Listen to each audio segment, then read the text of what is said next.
Good morning. Welcome to the Joint Committee on the Master Plan for Higher Education. I was trying to remember which in the series of committees this is. I think we're in hearing number 5. And as we continue to focus on a review of the Master Plan and of higher education, this morning we will focus on accountability. Senator Negrete-McLeod, did you have anything you'd like to say as we open? No. All right.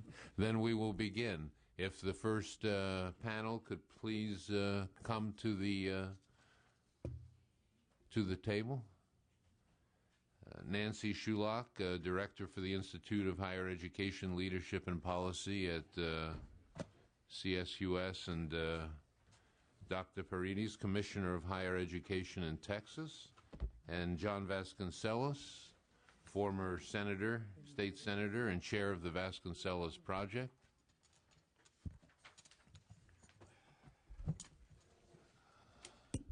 Dr. Schulach, thank you for returning.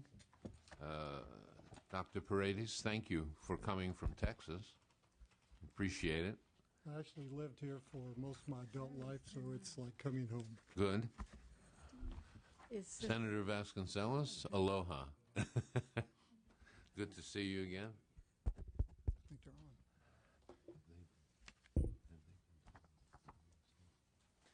on. And as you know, we are going to ask you to stay fairly close, pretty close to the timing that we've asked you to prepare your remarks for, which is 10 minutes apiece throughout the day. And Dr. Paredes, Dr. Schulach, if you'll begin. I will. Thank you. I was asked to talk about definitions and purposes of accountability and models from other states. The best practices for higher ed accountability have fundamentally been shaped by the organization in San Jose, the National Center for Public Policy and Higher Education, that puts out the 50-state report card every other year called Measuring Up. I know that Pat Callan, president of that organization, was invited and unable to attend this morning. My comments will reflect the good work of that organization. What I want to do is make some key distinctions and definitions that I hope will help you decide what we need, suggest some principles of effective accountability, and then discuss some next steps.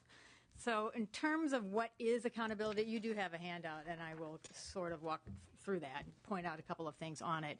A key distinction that I want to make right at the outset is between statewide accountability and institutional accountability. We have the latter, but we don't have the former, and we need it.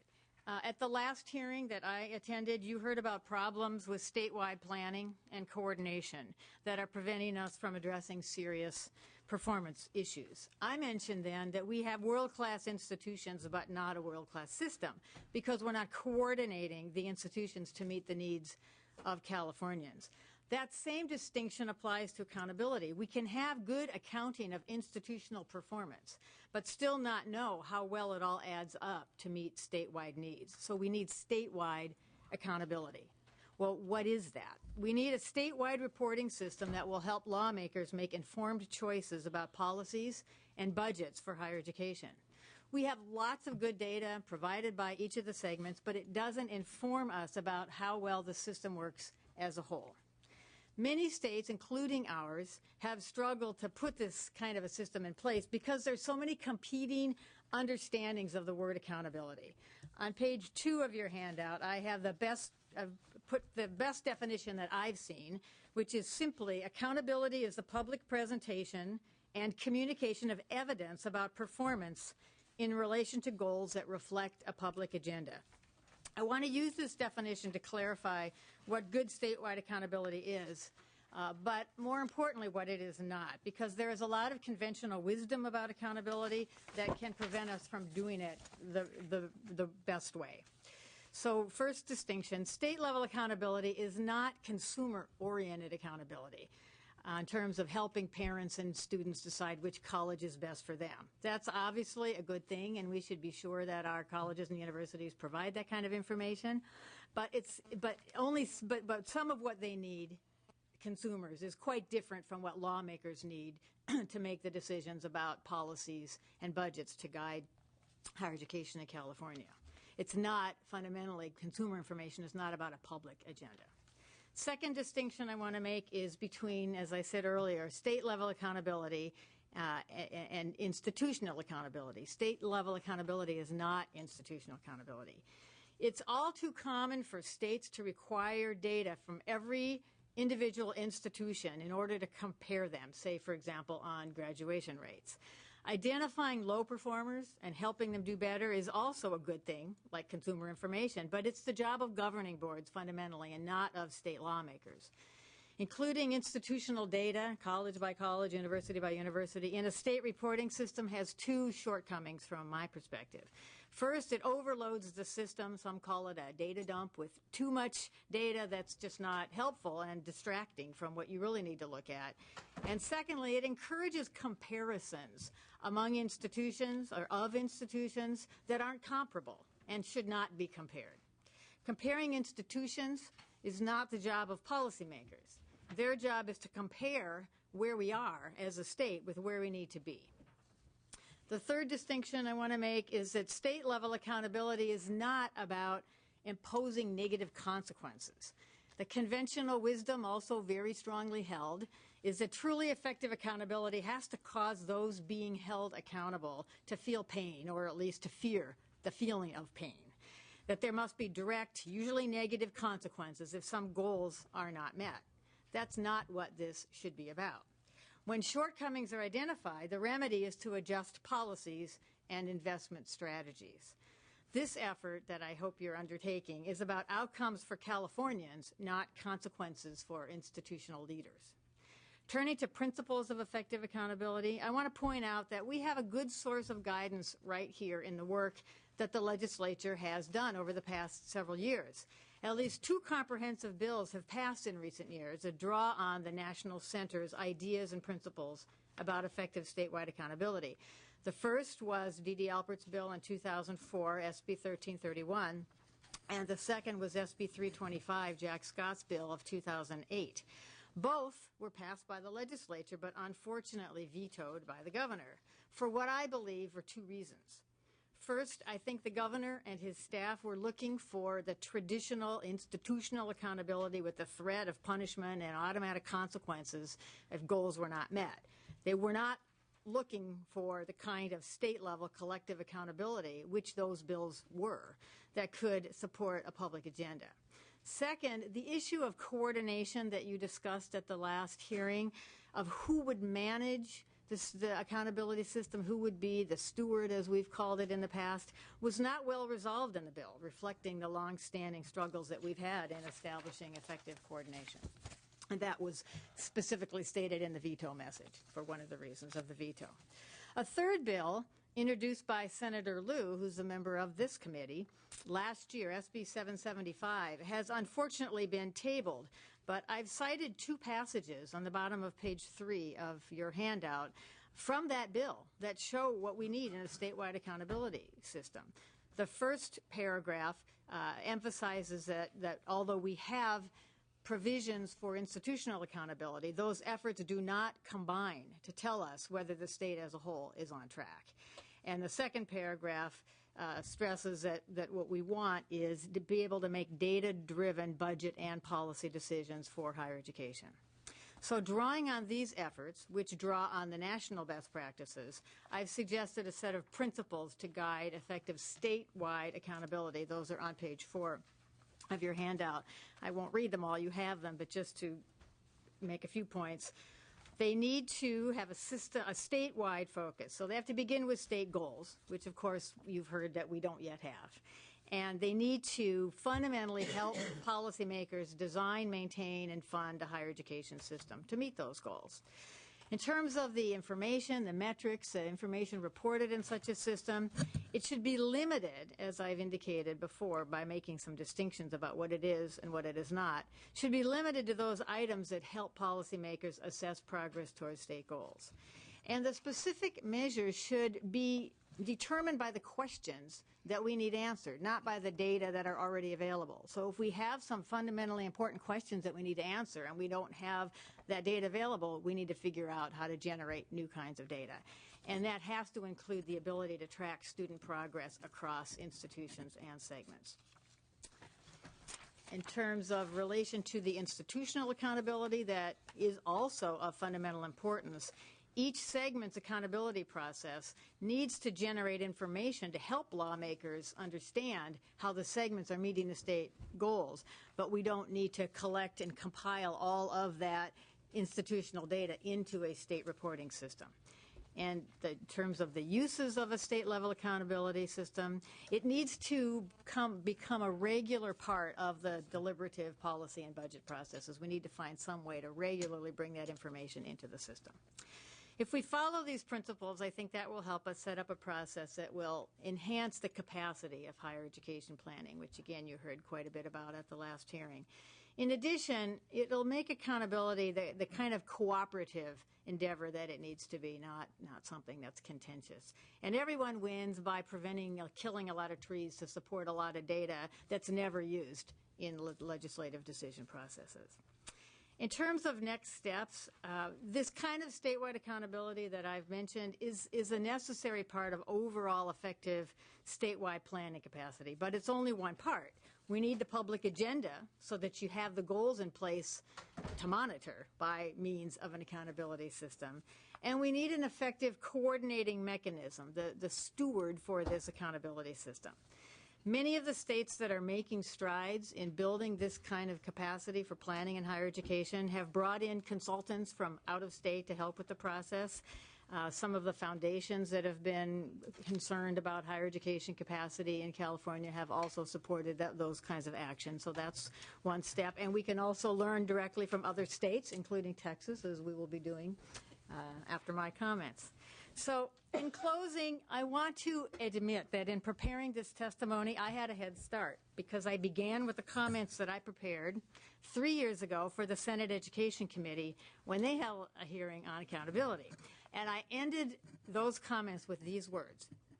I must conclude by saying that it is not only disappointing that we are no further along than we were nearly 3 years ago in adopting higher education accountability in California, but it is also very worrisome in view of the dire forecast for the state if present trends continue. So that was 3 years ago. The dire forecasts have not lessened, as you've heard, and the present trends are no less worrisome. I truly applaud this committee's work in addressing these issues. As I said, the California legislature has a good track record of legislation in the area of higher ed accountability if we can just get it to the finish line. So I hope that 3 years from now, if I look back at today's comments, I won't find them helpful at all. They'll be irrelevant. They'll be in the past. Thank you. Thank you, Dr. Schulach. Dr. Schulach, I do appreciate your review, and I particularly took note of your remarks that questions would drive the data, not data drive the questions. That's often the case around here.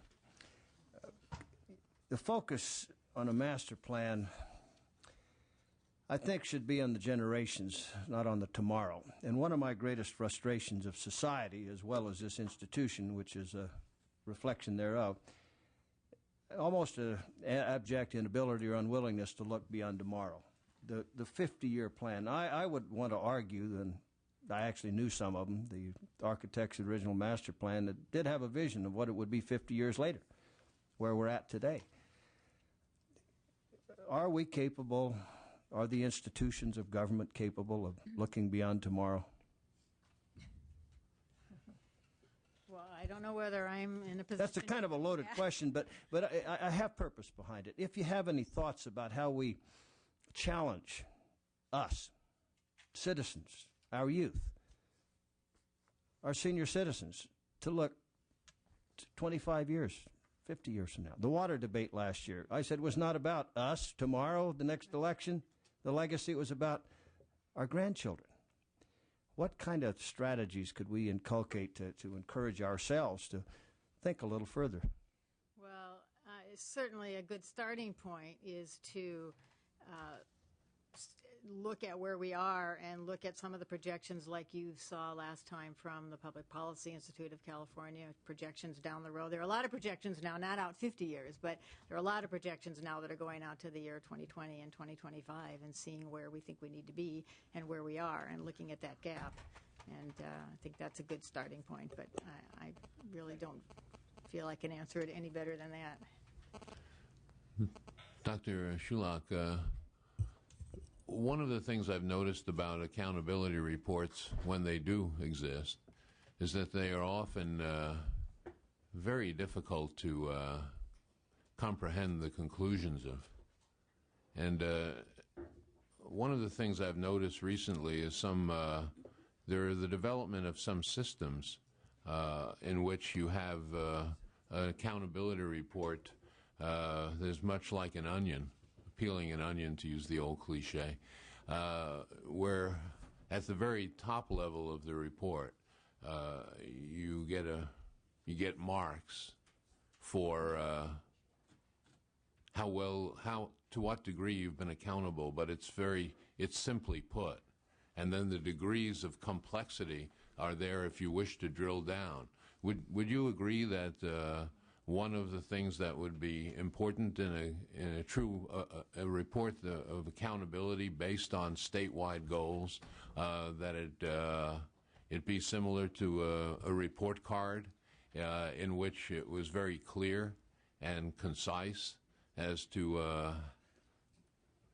the performance, the quality of performance? I think that's the importance of starting with the questions. What is it that we're trying to answer? And then you can answer them at a level. You don't need a lot, you don't need big fat reports, but then when you have reason, when the answer to a question presents a red flag, and then you can dig down more deeply and get a lot of information and even get some of institution level data if you need it. But I think you start at that high level that's answering the important questions that you've raised. All right. Thank you. And with that, Dr. Oh, yes. Senator This Hancock. is following up on Assemblyman Berryhill's comment. Nielsen. All right. This is what happens with term limits. And thank you. About our system, whether our system is prepared to meet the challenges. And I'm going to have to actually leave in a few minutes, and I want to hear Senator Vasconcellos' remarks because I'm going to a hearing on the Select Committee on Improving State Government, where, among other things, we're going to be talking about our budget process, which may be essential as to whether or not we can actually have our institutions meet the challenges before them. But you do say in your comments that there are no statewide goals or public agenda. And I felt that there were statewide goals in the master plan that we adopted.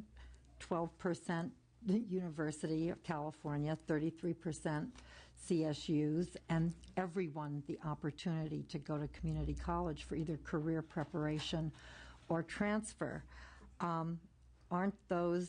Isn't that still the goal? I guess I would say those are values, and that sets up a static structure. They're not goals in terms of how many people do we need prepared to enter college, how many people do we need enrolled in college, what kind of completions in what areas, how are we going to, what are our goals for making sure that we have the right that we have enough professionals in rural areas, what are our goals for closing the achievement gap. So those are the kinds of goals. I would say that the master plan is kind of fundamental, enduring values and the structure, but I wouldn't say that the 12.5% and a third is really a goal. It's a structure by which we begin, hopefully, to accomplish some goals. Can you give me a quick example of a goal? So many engineers? Well, is that a goal? Well, a goal, I think the kind of ultimate goal that is used a lot across the country is what percentage of our adult population would we like to have a college degree? That's an example of a goal. Okay. Thank you. And with that, Dr. Perenis? Thank you, Mr. Chairman. I'm Raymond Paredes. I'm the Commissioner of Higher Education in Texas. I should probably say that before I went home to Texas, I was a professor of English and an administrator at UCLA for 30 years, so I know the California system well. I've provided some slides that I hope you have. There they are.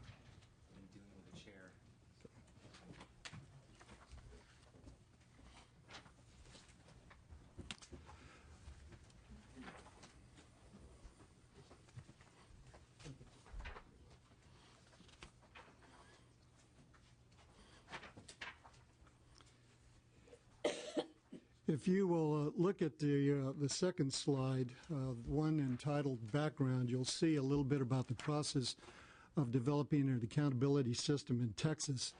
The governor of Texas, Rick Perry, issued an executive order in January of 2004 and instructed the Higher Education Coordinating Board to develop an accountability system in partnership with university presidents and chancellors. And he set a very strict timeline. There would be no exceptions to meeting the deadline. So we had essentially 11 months to prepare an accountability for the state. We had an advantage in Texas, and this aligns very nicely with what Dr. Shulock said a moment ago. We had already adopted in Texas a strategic plan for higher education.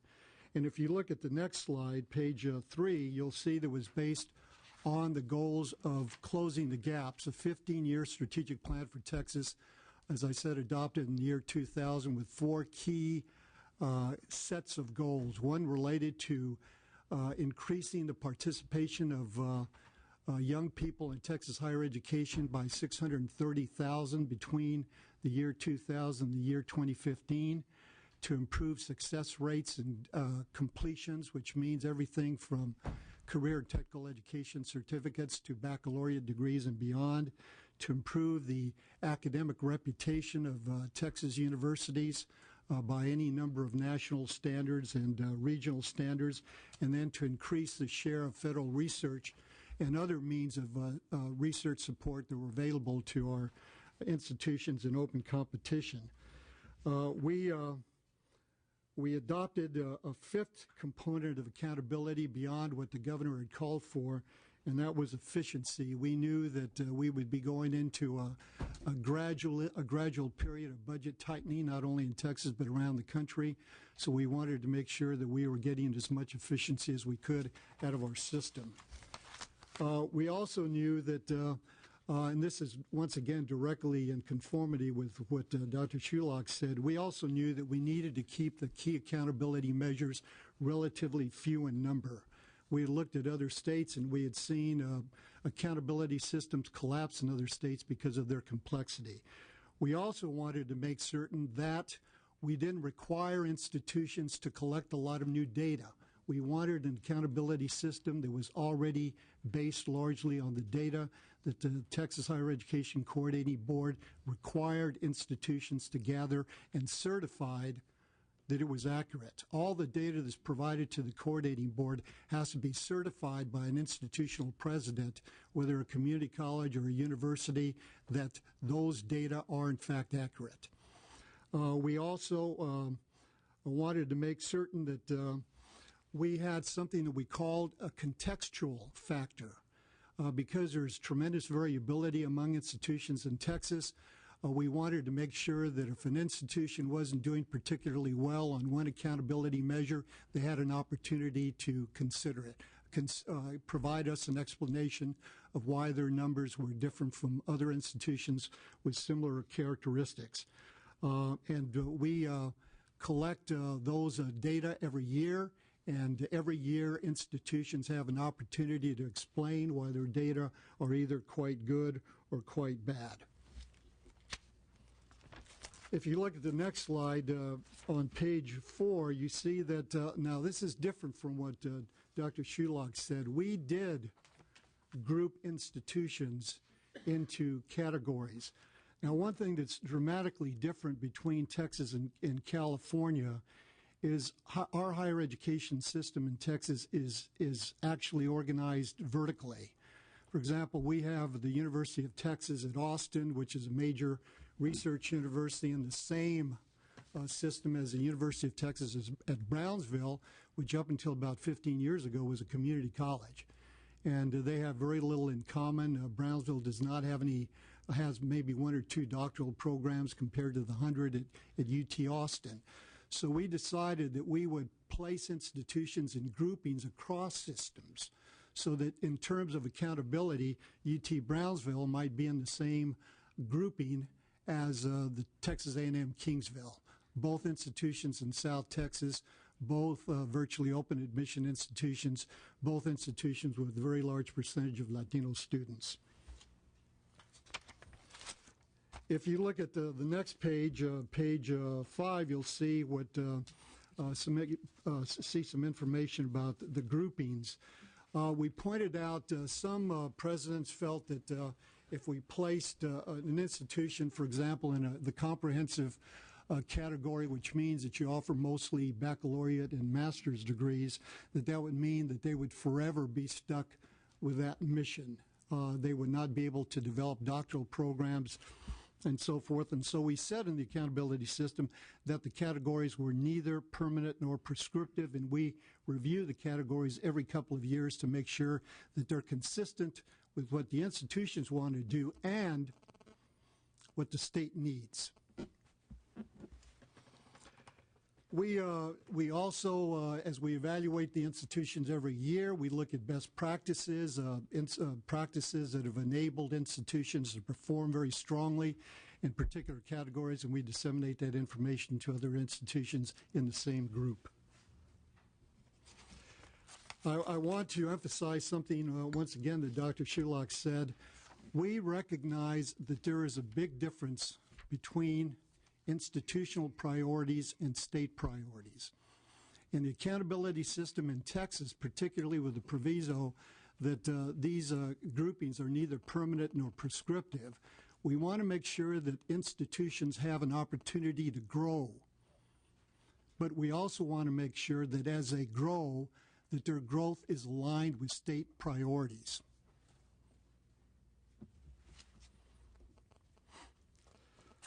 If you look at the next slide, the process, we've established the groupings, and we've also not only compare institutions in the same group to each other, but we also have developed national peers. For example, there are institutions in Texas that have among their peer institutions, I can think of one group, for example, that has Cal State Dominguez Hills in its peer group at the national level. We look at the accountability system periodically, and we make whatever changes we think are necessary. For example, there's no question that as we reinvent higher education, and we know that higher education 15 years from now is going to be dramatically different, not only in Texas, but all over the country, that we will add and probably pull out some accountability measures. One accountability measure that we're working on very strongly is to be able to measure learning outcomes. The value added that universities provide to their students upon entering a given institution and exiting the institution 4 or 5 years later. We also are very interested in the fact that these accountability measures should be used in the evaluation of our campus presidents, and in fact they are, so that systems look at the accountability system and note the progress that their presidents make on achieving certain goals and hold them accountable for working with the accountability system. If you look at the next page, you'll see that here are some of the key measures that we look at. Once again, very few measures in the accountability system. For example, in terms of our participation goal, We look at enrollment by ethnicity and the level at which students arrive. We've been particularly focusing on Latino students. Latinos constitute 80% of the population growth in Texas. And we know that without Latinos being successful, we will not achieve our goals and we will decline in economic competitiveness. So that's a major factor in terms of success. We look at graduation rates, number of degrees awarded, and so forth. And I can tell you that since we've adopted the accountability system, our success rates and our participation rates have gone up dramatically. In the past 8 years, the increase in Latino participation in higher education has been over 70%. The increase has been Increase, yes. And the success rates, which means that the Latinos have actually completed certificates, associate's degrees, or baccalaureates, has increased by about 75%.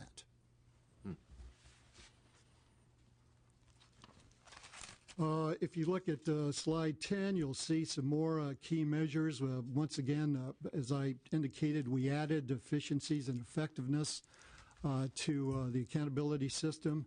We are going to add some other measures, cost per completion, how long it takes, and how much it costs to produce a certificate, an associate's degree, a baccalaureate degree, and then we're going to take into account time to degree. We need to get students out faster than is currently the case. I think that we've done a good job with the accountability system in Texas. It's not complete. It will always be a work in progress. There was a study group that did a study of accountability systems all around the country, and only 10 states were considered to have an excellent system, and Texas was one of those. We make our accountability system available to the public. And it's on the Higher Education Coordinating Board website, and that information is on one of the slides. You can look it up, and you can see how every institution is doing on every one of these indicators. Last legislative session, Senator Shapiro and Representative Kolkhorst passed a bill that they call an institutional resume, and that by statute has to be available on every institutional website. And that provides consumer information to all parents and all students, information about every course that's offered at a given institution, a syllabus, information about the faculty member. There's information about the cost of attendance at a given institution. There's information about on-campus employment opportunities so that students and their families can make informed choices about the institutions that they select to attend. And I'll stop there. Thank you. Those the statistics you mentioned were very impressive and heartening, because we have the same demands upon us in California if we are to have continued global leadership, continued U.S. leadership, prosperity. We are going to need to educate the very populations that have been disadvantaged, and that have and that what I believe is a history of institutional racism in one form or another, or of the inability of our institutions to adapt to what is necessary to adapt to. We're going to have to do that if we're going to meet the challenges and continue to have California be a golden state. So. We hold institutions accountable. For example, the coordinating board has to approve all academic programs. And when an institution comes to us with a proposal for a doctoral program, we look at the institution's record and diversifying its existing academic programs. And if institutions don't have a strong record in that regard, we tell them that we will either reject the establishment of a new program or will require that they submit a plan for expanding opportunity to all the young people of Texas, and we will monitor their progress. There's also state statute that all institutions have to submit to us, the coordinating board, a uniform recruitment and retention strategy, particularly for students who come from disadvantaged backgrounds. Can you tell us something about the coordinating board? What are its limitations? What are its powers? Who appoints it? And one of the discussions about the coordinating board is that it often seems accountable to the institutions or people who appoint it rather than to the state as a whole. The Texas Higher Education Coordinating Board was created in 1965 by Governor John Connally, and by state law, it's the highest authority for higher education in Texas. The coordinating board it has 9 members. It's appointed by the governor, very similar to boards of regents in California. The coordinating board appoints the commissioner of higher education, who is the CEO of the coordinating board. And we have responsibilities such as we approve all academic programs, we approve all facilities, all buildings that which involve the use of state funding, everything from football stadiums to recreation centers to experimental science buildings. We also recommend to the legislature budgets for all of higher education. We also recommend higher education policy to the legislature. For example, right now we're working on changing the funding formulas to fund on completion rather than mere enrollment. Right now we fund institutions on the basis of enrollments on the 12th class day. We want to change that to fund on enrollments on the last class day to focus on success.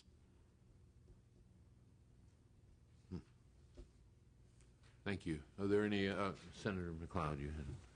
I want to ask you a political question. Since you're focusing so much on Latino students, are you having any kind of backlash from other groups? No, we've had relatively good success with the other groups. Enrollment rates for white students are going up at projected rates. For African Americans, they're going up at projected rates. Although we, like every other state, we're not enrolling and seeing the success of as many African American males as we would like. But their representation in higher education is commensurate with their population in Texas. But where we have our largest challenges are in relation to the Latino community, and that's a reason that's been our primary focus, not our exclusive focus, but our primary focus. Mr. Block? Hi, thank you for being here today. 2 quick questions. First, easy, I think. If you had to pick 3 other states, or 4 or 2, that you think are doing a particularly good job that we could take a look at also, as Texas is doing, what states would those be? In terms of accountability? Yes. Florida and Ohio. Okay, that's the easy question. Thank you for that. What might be a tougher question, in terms of Latino population or underrepresented populations in general in higher education, here we're dealing with Proposition 209. I know in Texas you have the Hopwood decision, I guess, that provides other constraints. How have you managed to increase the percentages as much as you have, given the constraints of Hopwood? Good question. Well, we've done a lot of things. For example, Texas adopted the top 10% plan. It's been modified a bit in the last session, but students that finish in the top 10% of their high school classes can go to any public institution that they want, and including the 2 most selective institutions, the University of Texas at Austin and Texas A&M University and College Station. That's been one useful tool. As I said, institutions have to submit uniform recruitment and retention strategies, and although we haven't used that that instrument as effectively as I think we should, it has had the effect of reminding institutions that they're responsible for doing outreach to high schools. Most of the institutions in Texas are regional institutions, so they do regional outreach, work with the K through 12 sector to prepare students to go to college. We have an initiative in Texas that's been very successful called the College Connection Plan that involves higher education institutional representatives working with high school students to fill out the financial aid forms to get information about what institutions are most effective. We have something called the GO strategy. We have mobile trailers that go all over the state to the remote parts of Texas and provide information about going to college and how to get into college. We're launching a statewide informational campaign called GenTex, Generation Texas, which encourages students and their families to think about going to college. A follow-up about the top 10%. Is that high school rank without regard to test scores? Right. Okay. Thanks. Strictly rank. Senator Vasconcellos. Welcome. Thank you, Senator Ruskin. I work under two good morning. I'm delighted to be back here with you all and came back especially last night. So I have two disadvantages. One is it's 6 a.m. Hawaii time right now, so I'm not my best at 6 a.m. Get in last night at 9:30. Second, I've got 77 years of experience in life and 38 years in this legislature and chaired 2 joint committees earlier, the first and second. So a lot of knowledge, and 10 minutes is like, I'll do my best.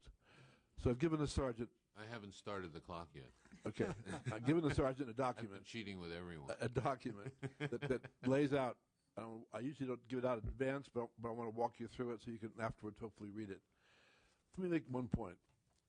The work you're doing, I came here in December, delayed a trip to Hawaii because I wanted to be here at the beginning. Because what you're doing is the most important work this year, other than the budget and the legislature. It is California's future, Jim Nielsen. It is 50 years out, but it starts today.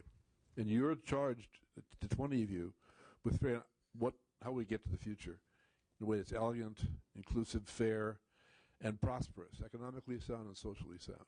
That's the big picture. Senator Hancock, I want to talk about the goals issue that Dr. Schulach mentions. And a public agenda was the term she used. I think that's an important thing. The master plan had one stroke of genius.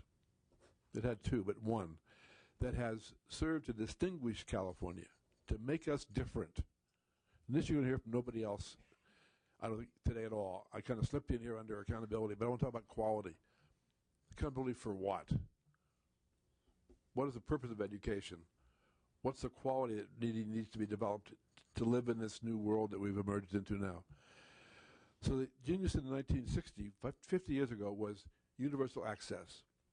We put California out front across the world. We'd educate more of our people than anybody else would. And the result, quantity-wise, we excelled, and our economy has blossomed for 50 years with bounces. That quantity put us out front, made us distinct, and the model is followed all over the world, and including what I hear from Texas, Dr. Paredes this morning. So quantity is no less important now, and as India and China are each now graduating each year 3 times as many doctorates in science and technology as the whole U.S. together, we will no longer win on quantity alone. The numbers are theirs. So we can't afford to abandon quantity. We need our students to be educated to compete in the global economy, in a global society, multicultural society. It's a whole different world than we started here, Jim, you and I, 20, 30 years ago. In every possible way, race, gender, orientation, age.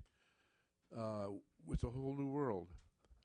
So that distinction of quantity is really to be kept, maintained, if we're going to be prosperous in the 21st century.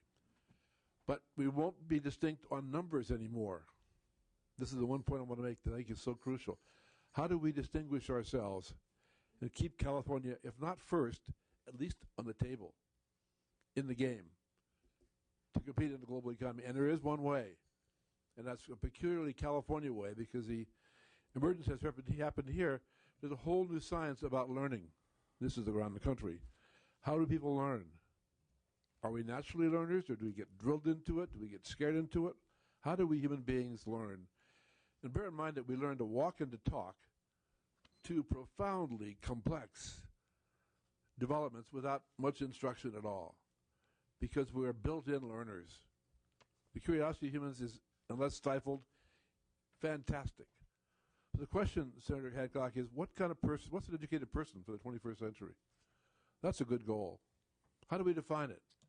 Just some white guy who's straight and can give orders? No. Naive, stupid, obsolete.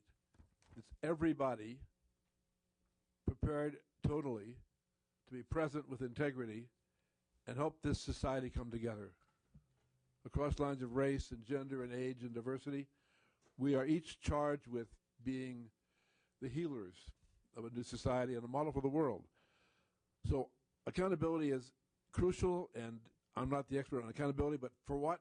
That's where I've spent, 38 years here in office in Silicon Valley, and 38 years in therapy, figure out who I am as a person. And those are not separate. They come together to tell you that your task as legislators is to chart the course for this state, and it's nearly 40 million people, majority of whom will be Latino before long. And as in Texas, they are our future. Without them, we don't prosper. It's just numbers. It's not a matter of question of morality, although you can get there that way earlier on, it would have. But it's just numbers and self-interest. When you can define what's morally correct in terms that are self-interested, you get, how do I do it then? So, of course, we need to educate every Latino kid and every black kid and every white kid and every Asian, not kid, they're adults now, to the utmost of their capacity. So all of their total capacities are developed, not all in a classroom, but put on the table so that they are coming through university with the capacity to be creative, to be entrepreneurial, to have self-esteem, be comfortable with technology and cyberspace and hypertech. I mean, what kids do and know today is beyond me. But the question is, what's the goal of an educated person for the 21st century? This paper is about quality. Not about quality as to how well the instructors perform, or how good the curriculum might be, or how it's presented, but the quality is, what are the competencies that a Californian will need to develop in order to fuel this state's economy globally, or to heal this state's society here at home? And if you don't deal with quality, you'll miss the gateway to the future, and you'll miss California's new distinction. It will keep us as unusual and the model as quantity did 50 years ago. So I put a formula in here, and I wrote it up, and as I work, things change. The formula is X, which is always the unknown. X. I wrote it, finding a fitting formula for California's future. Who would quarrel with that? Nobody, I hope. So the question is, what's the formula? And the formula I want to put it out, I'll get a corrected copy of my updated thinking. It's X, which is X times Q equals K, capital K, and small g, capital C, capital C. But Dad was a math teacher, so I like formulas. They're firm and they're clear. So what the KGCC, that's the goal, is keeping California competitive. Any of you against that? I doubt it. Doubt it. That means socially, but it's economically, it means globally as well. So what's the formula? Well, the Q is certainly quantity, which 50 years ago we committed ourselves to as the first jurisdiction in the whole world to do that. And it's held up well. It's really, we've failed remarkably this past year, and yet that quantity has kept us educating more and more people. And Silicon Valley is, a bundle of creativity, entrepreneurship, innovation, because of the education of Stanford and Santa Clara, San Jose State, Santa Cruz, and the community colleges. De Anza, Brian Murphy was here, the president. So that quantity is clear. So what's the unknown, the X? The X, I think, is quality. So quality, and it's not and quantity, it's quality times quantity. Educate enough people to keep us out there at the table, and to make that times. Add is an add-on, but I want every student more qualified. So it's quality times quantity equals keeping us competitive. Anything less fails our people, fails our state, and fails our future. Simple as I can say it. So we'll walk you through this. The first page is just, it lays this out as to the background and the need for quality to be brought explicitly into the dialogue. This is what's all taught in the classroom, but it's the competencies that are essential for the 21st century. You go to page 3, the rationale, and it says, keep us distinct by developing the issue of quality. Page 4 defines quality. It's got two names. One is integrative education. It's emerging around the country these days. If you know the field of health, integrative medicine, Andrew Weil out of Tucson. The whole person comes to be healthy with self-care, with body, mind, spirit, with knowing how we function, lifestyle choices. That's integrative. It's not just doctors, drugs, and knives. It's how we become healthy and live lives of healthiness. In the learning area, it's how we become learners. And the best line I know is from Carl Rogers, major figure in San Diego at La Jolla at the center there. Is the only really educated person is the person who learns how to learn. That he or she becomes a learner for life without marks and grades and classes, that he or she is always curious, always creative, always competitive out of the nature of their own learning process. So it's called integrative education. It's called whole person learning for the body, the mind, and the spirit, the soul, if you will. And then it goes on, and the next page, they're not numbered. It's page 5, essentially. It's called Basic Categories of Capacities Defined and Needed in Our New World. My friend Maureen O'Hara, a Britisher, is a brilliant woman who's been a university president, and now is the vice president, chair of Department of Psychology at National University, is in England this week. But this is her document. I kind of cut it down. The 4 basic competencies that are essential for living in this world of change, challenge, surprise. And she said it more elegantly, but I kind of transcribed: cultural awareness, psychological literacy. She used the sense of humility and relationship. Those are broad categories. To be educated and functional. Not just educated in an ivory tower, but educated for life in a functional world.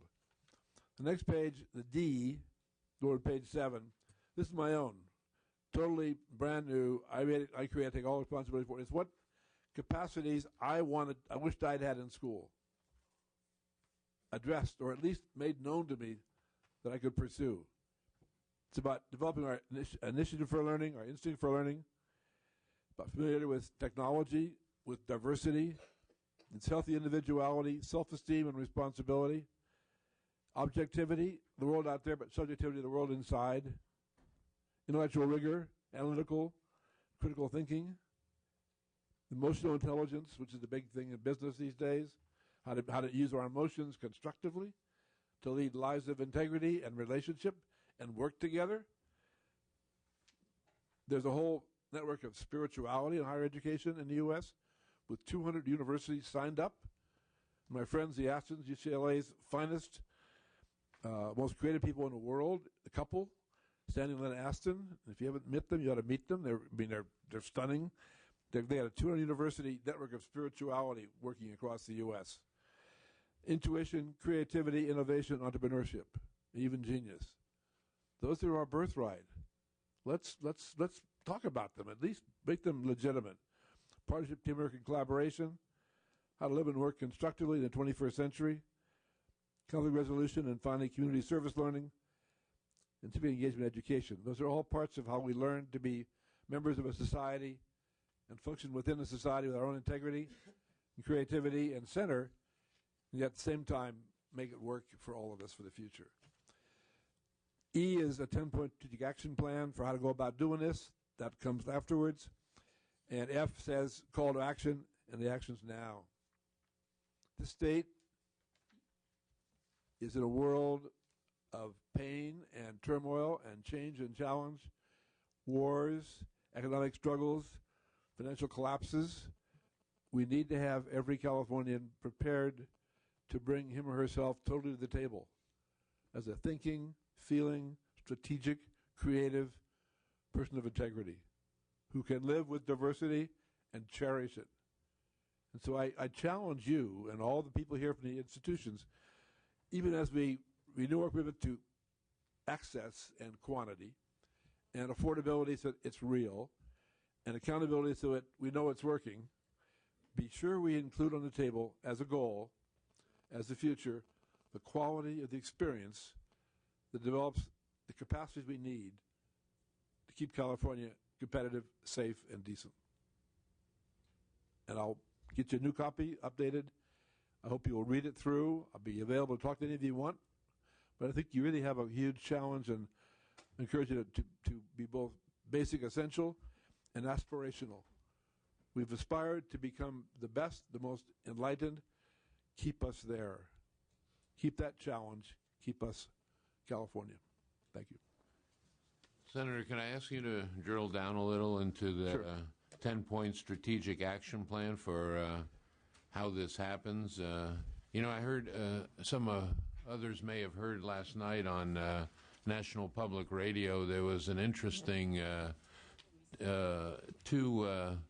two-part talk, one dealing with how the brain works and another dealing with the relationship between science and the arts, and how the creative, in terms of the second one, how the creative process is very similar between science and the arts. And the show went back to C.P. Snow's famous speech talking about this, and I think he gave it in the 1950s, about we had created two separate cultures, science and art, which probably wasn't as all pervasive as he said, but it certainly did, as the moderator said, it pointed out what had happened, which may in part have been due to the success of science, because it became so esoteric. But that now we may be reintegrating those two aspects, especially since the conclusions of environmental science require participation on a public level, on a policy level, and in other areas as well. There seems to be some resonance in that from what you were saying. Absolutely. But could you explain a little bit about how you advance this? Well, this is, again, my own creation. Yeah. And it comes out of a sense that this is an urgent direction we ought to elaborate on. I'm not sure the legislature elaborates on it. No. I think the institutions ought to be doing it. I'd ask each institution to convene its own task force at the top with the president or chancellor and key faculty and students and trustees and community leaders to discuss the character of education in the future. We need to be educated to live in Woodland or Silicon Valley or East LA or wherever else. And these are kind of the steps. It's a new science that's emerging. I wrote this for a conference 2 years back in San Francisco about how to help this new science get some footage, get some anchor. And I think this is more for the people in the field, their research agenda, to just create a dialogue and the information rather than for you. But you could certainly say, this is a dimension we want institutions to elaborate on and make available to our students so they can become competent to live in this new world. Don't leave them short. If they're stick figures, one-dimensional people, they ain't going to make it. They won't add much individually or add up to much. So it's about doing research. It's about conversations. It's about a journal. It's a way to advance this science in a systematic way by those who ought to best do it, not by the legislature. But you can commission it. You can say, we believe this is an important part of the goals of being educated for the 21st century, and please attend to it and give them some lead and some collaboration, not direction so much as invitation, but in a way that they don't find it easy to not accept the invitation. That'll leave it to you. Dr. Schulach, I see you nodding your head. Would you care to comment on what Senator Vasconcellos has said and Sure, what he thank you. described as new research? Well, not that aspect of it, but I think it's really important to keep in mind as we're, on the one hand, trying to put together a state-level reporting system.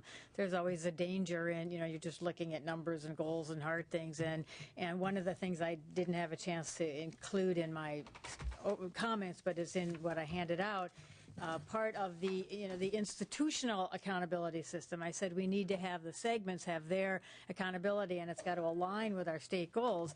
And I have a point there that's saying an important part of institutional accountability is attention to student learning, defining it, monitoring it, improving it. And that's something that doesn't, as I say here, it's not easy to bubble up and put into numbers in a state-level reporting system, but it's vitally important. And I think, as Mr. Vasconcellos said, that's something that you would, outside of any state-level reporting system, something that you would need to work really carefully on with the institution.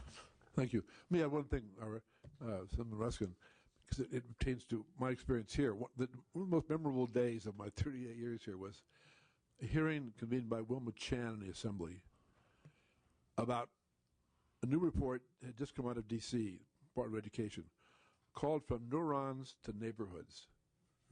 Another way of saying what I've been trying to say. And there were two professors, one from Ohio State and one from, I think, Nebraska. And they said that they had new research, and I'll get you the copies because I've been handing it out everywhere I've gone ever since, that the affective and cognitive domains work together. It's not science and art, not intellect and emotions, they work together. The best program I've seen in California in terms of teacher prep, the UC Santa Barbara, was called Confluent Education. Getting the emotions and the mind to work together for a whole person to inspire students to learn on their own. The founders, George Brown and two other guys. George is now 85 and failing, I'm sad to say, dear friend and mentor of mine.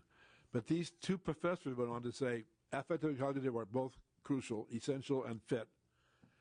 That when you engage in play, you fire more neurons than when you engage in taking tests. That play is essential to learning. That's emerging in the literature as well. And Susan Ruskin, at the end of it, you'll appreciate, one of the guys said, can I talk to you? I said, well, sure. He said, I went to Gun High in Palo Alto, and you came once and talked to us during the Vietnam War. I was inspired and did this research 20 years later.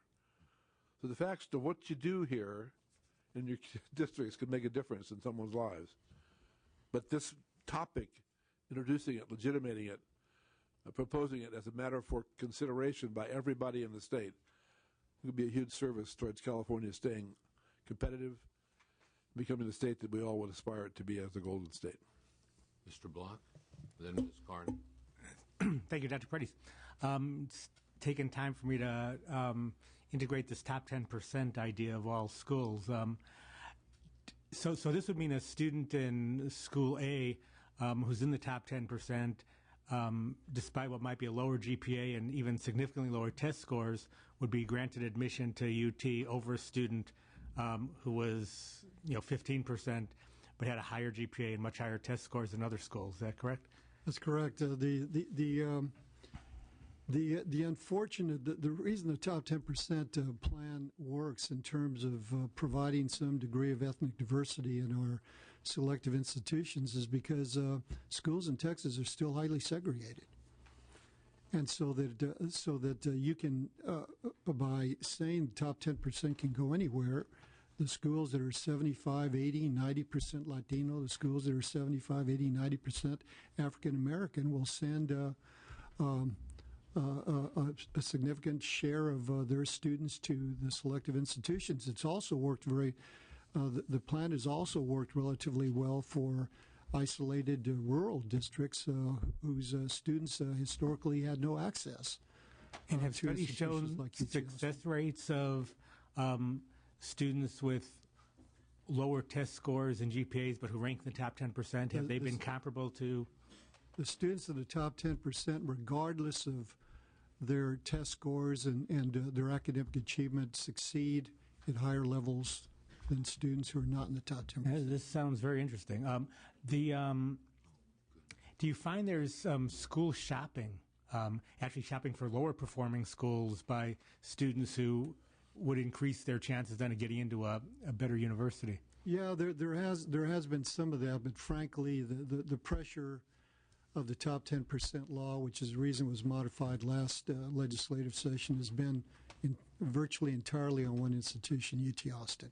That's where students want to go.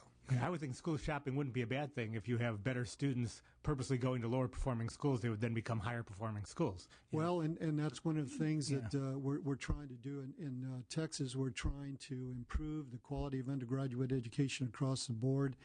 And particularly, we want to improve quality so that we take pressure off of UT Austin, to a lesser degree, Texas A&M, to accommodate all the students who want to go to college in Texas. But right now, the top 10% plan has had a particular effect only on UT Austin. Texas A&M hasn't had much. And if I could ask Senator Vasconcellos, given all of your years of experience here, how does this sound to you in terms of something California might adopt?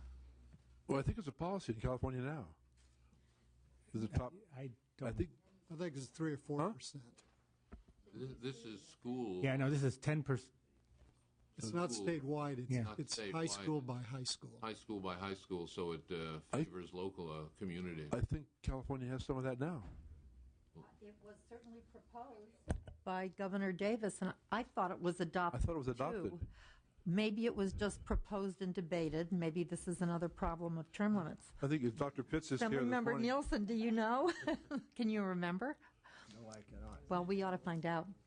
If Dr. Pitts is here from UC, I'm sure he can clarify that better than any of us. Yeah, I know at least for the CSU, there is still a combination of GPA and test scores that go into an index that decides who gets it and who doesn't. There is that, but I think there's an overlay that per school.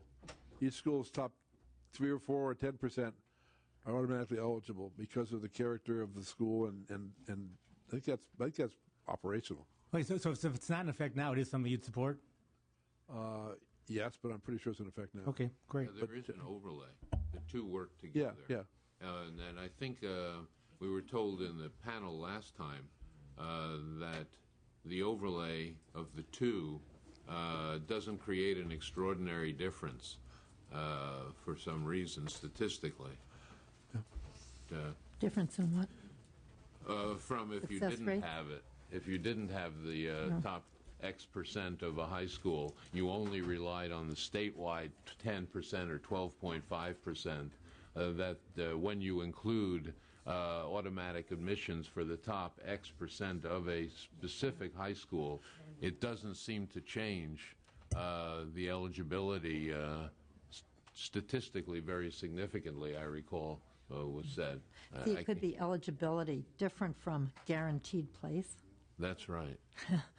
And yes. that's what we probably need to talk about more as this moves forward. I think that's right. I think that's what we're intuitively we did sense the difference, and I think it's the difference between eligibility and guaranteed admission.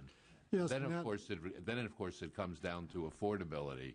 The guaranteed admission has to have affordability. How do you deal with the affordability factor? Well, we've been increasing dramatically. We put over a billion more dollars into Texas financial aid over the past 8 or 9 years. But clearly, we have a financing model for higher education in Texas isn't sustainable. No, it's not sustainable. We decrease state aid to state institutions. Institutions transfer the cost to students, and then the legislature comes in the back end and raises financial aid. So you have a spiral going up and up and up. In Texas. In Texas and around the country. Right here, too. But Ms. Carter, you had a question, and then I have a follow-up question. And perhaps in case your question might include this, let me just ask you. Why don't you ask it? Mine's not a question. Oh. Comment. Dr. Purdy's two questions then. One, what about remediation? How do you find the need for remediation at the UT level? Actually, three. Specifically, what was the change, the modification to the 10% that just occurred, and then the remediation impact? And I can't remember the third at this point, but I'll come back. Well, by and large, even when you take into account the variability and the quality of the education that students receive at different high schools, for example, an inner-city high school in Dallas doesn't provide the same quality of education that, say, Highland Park does, which is one of the most affluent areas in the state. We know that, but the data show that students who are in the top 10% of their classes, regardless of the level of preparation and rigor that the high school provides, typically are good students who will work hard and will rise to the challenge.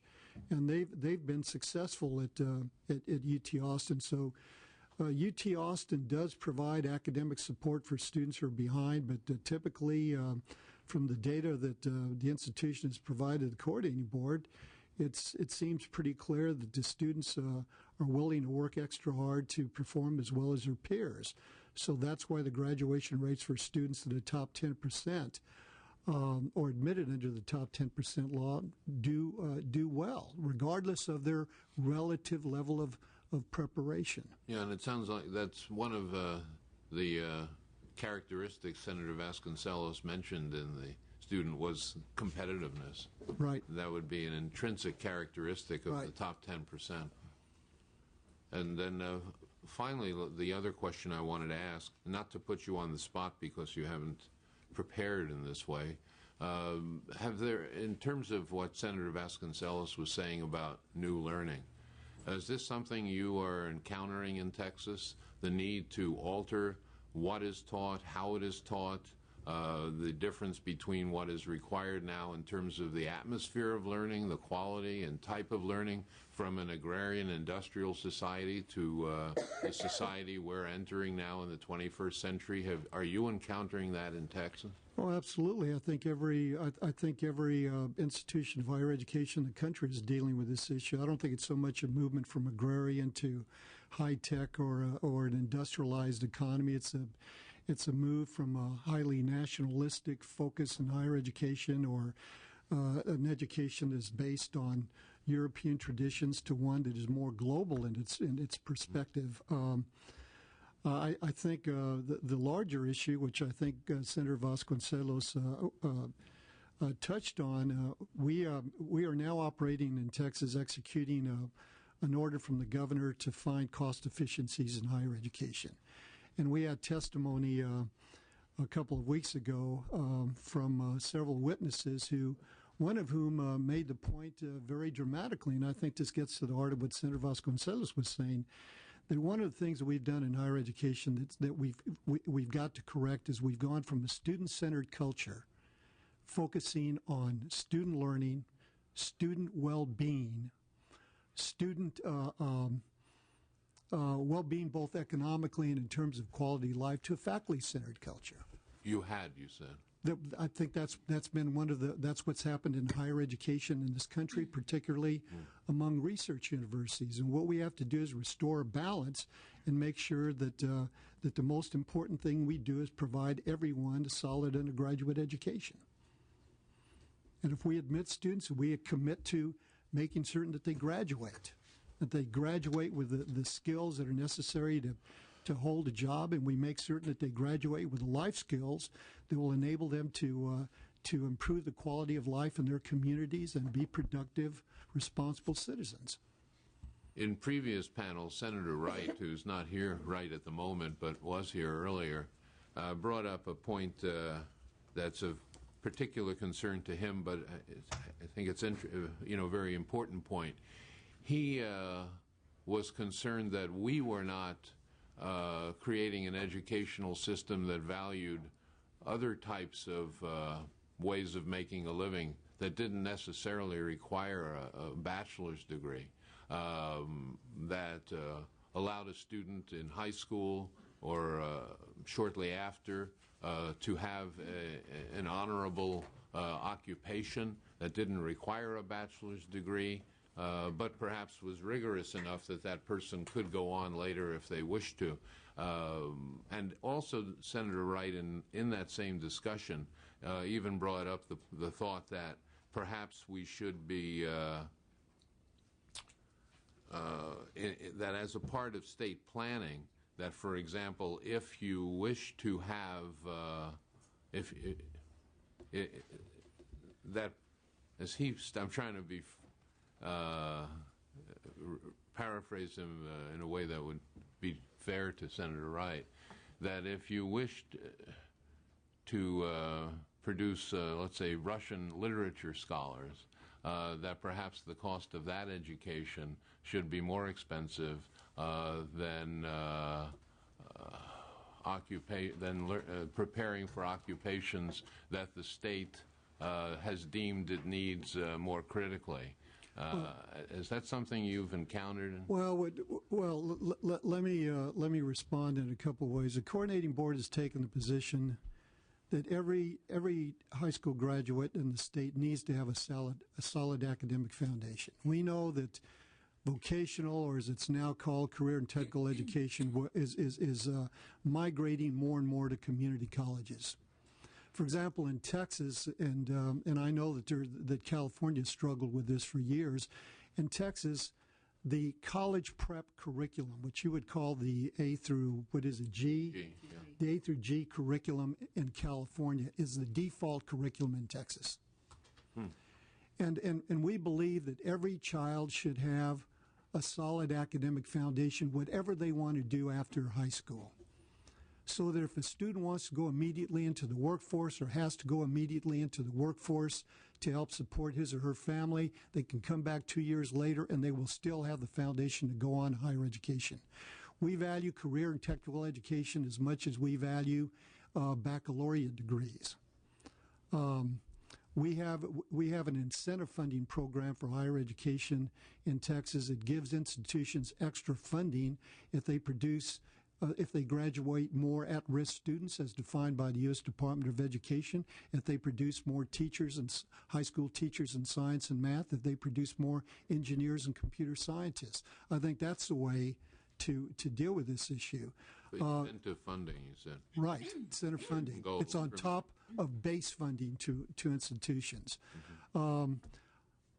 All the data show, and including the data collected by my good friend and former colleague at UCLA, Sandy and Lena Aston, the data show that 80% of students, or 80% or more of students who go to college want to get jobs. The way you deal with the question of whether students major in Russian literature or electrical engineering is not by adding an extra tax to the student who wants to major in Russian literature, but by giving students good academic and job counseling. And allowing them to make informed choices about what they do in their undergraduate selection of majors. I see. All right. Ms. Carter. I almost forgot what I wanted to say, but in my life, I have not been a college professor. I've not been a researcher. But in my life, I have studied and read a lot of studies, a lot of research all my life, and in my professional career as well. But what I have been is a parent and a grandmother.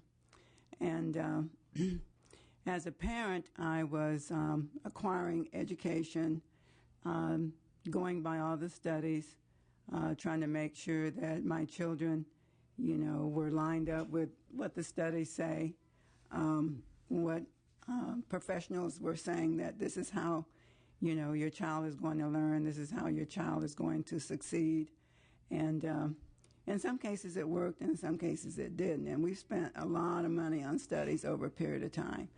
And I've come to the conclusion as a grandmother that every decade or so, all the studies that we do somehow needs to apply to that generation, because technology, new things come about, but nothing changes the innate ability of young people, of people.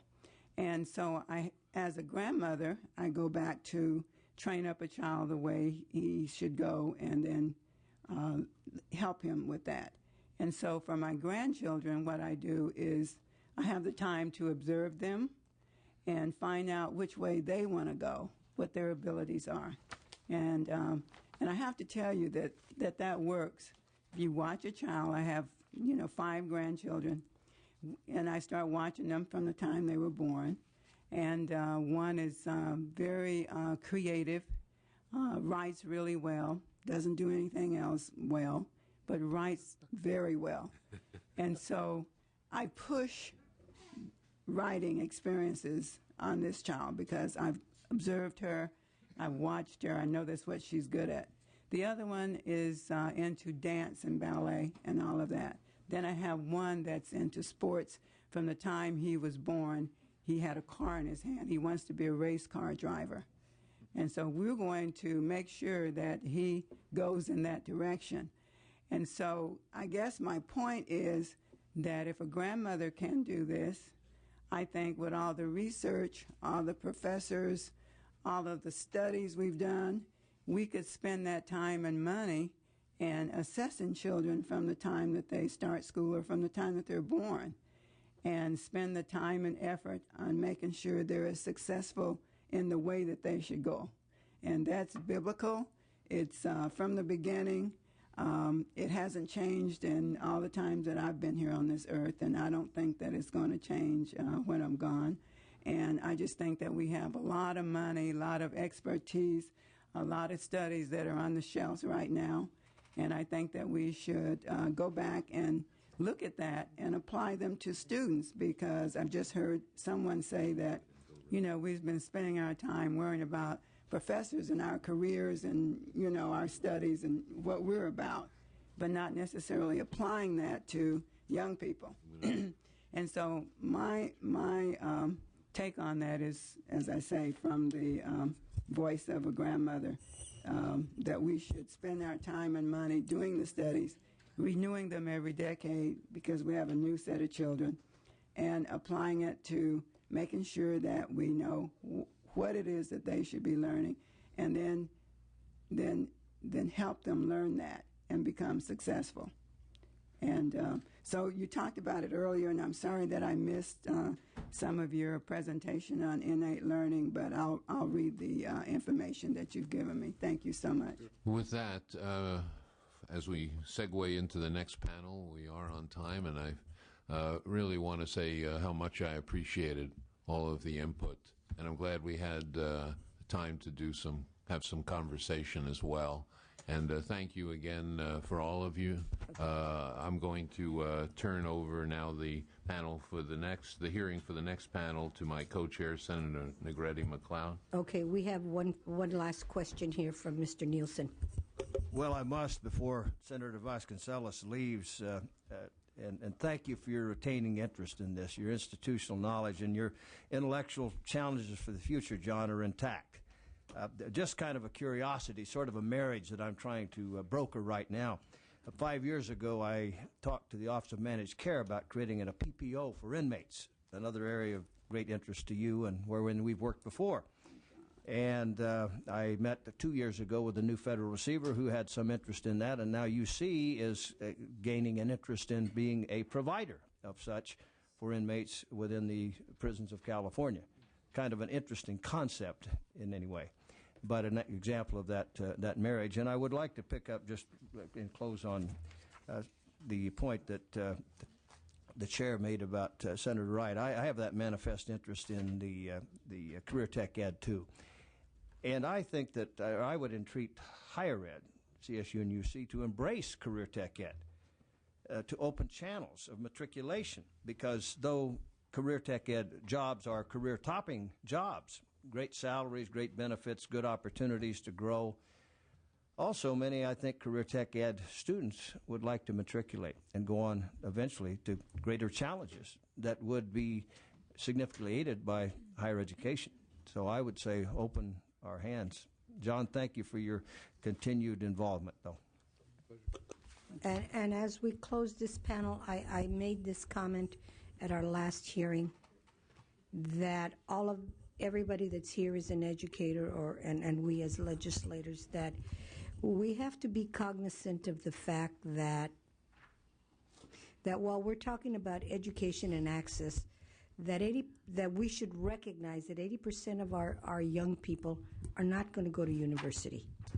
And we as educators and legislators have to stop stigmatizing those young people that are not interested at this moment to go into higher ed, but who want a job, who, whether by necessity or by choice, want to go into the workforce.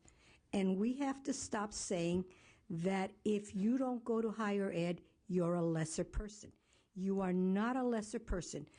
The man that mows lawns and puts food on the table for his family has as much worth as a student that's trying to get a PhD. And until we recognize that 80%, we all know it, but until we make it and say it aloud that 80% of our students are not going to go to higher ed, they need to go to work, we ensure that they have the access at whatever time they want to go to the university and they choose a different path for their lives. We have to stop stigmatizing those people, because the guy that's in the back washing the dishes where you eat at a fancy restaurant is maintaining a life for his family. So with that, we'll go on to the next panel. Gloria, and can I say one thing? Yes. Can I say one Real quick. Real quick. I think we're saying kind of the same thing, though, because I agree 80% don't go on at this moment in time, but we're also saying that they should have the kind of education so that if and when they choose to go on, they have all those kinds of options still open to them. And that's true. Yeah. Okay, and thank you very much for taking the time to come here and present to us our next panel, which deals with academic accountability. Are we educating students effectively for the needs of the 21st century society? Are sufficient courses available to meet the needs of our students and of our society? Explore the outcomes and measures of accountability, financial transparency, explore transparency in appropriation and spending state funds and student fees, and what is California doing to promote the transparency. We are going to have with us Lawrence Pitts, Jerry Echeverria, Bryce Harris, Steve Bolliard, and Karen Humphreys. And we could all come up. And we thank you this morning for presenting. Who wishes to start? Do you want to go down the list? Dr. Pitts. Thank you, Madam Chair, and Thank you. Appreciate the opportunity to present to the Joint Committee. It's an incredibly worthwhile and very valuable effort. I think Senator Vasconcellos rated this as maybe the second most important effort that you have now on top of the significant budget problems that we have. My name is Lawrence Pitts. I'm interim provost for the University of California. I was also past chair of the UC Academic Senate and a professor emeritus of neurosurgery at UCSF. I mentioned the last two items only to say that I understand the faculty perspective on accountability, and I've been the chief of neurosurgery at a large urban hospital and the chief of staff at the San Francisco General Hospital, one of the most accountable and stringently regulated environments that we have in our society today. I'd like to focus on three main messages. American public higher education is facing increasing international competition. Senator Vasconcellos made that point as well. For us to succeed, U.S. colleges and universities need to be more effective and efficient in how we do business. And in Texas, you hear that they are having an efficiency effort in higher education to improve the delivery of higher education.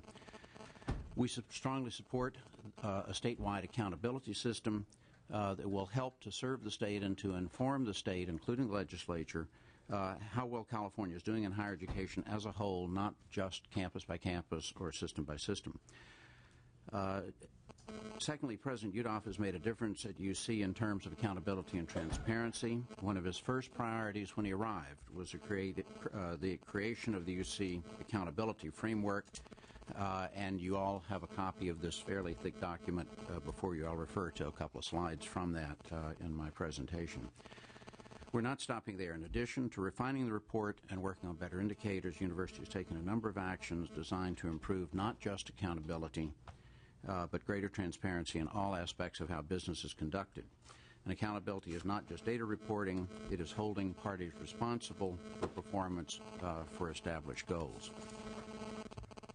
There's a national impetus toward greater accountability in all areas of public life, including higher education, in the wake of the Enron scandal, the Sarbanes-Oxley Act, subprime mortgage lending meltdown, and rising healthcare costs. Americans are demanding more accountability from their private and their public institutions.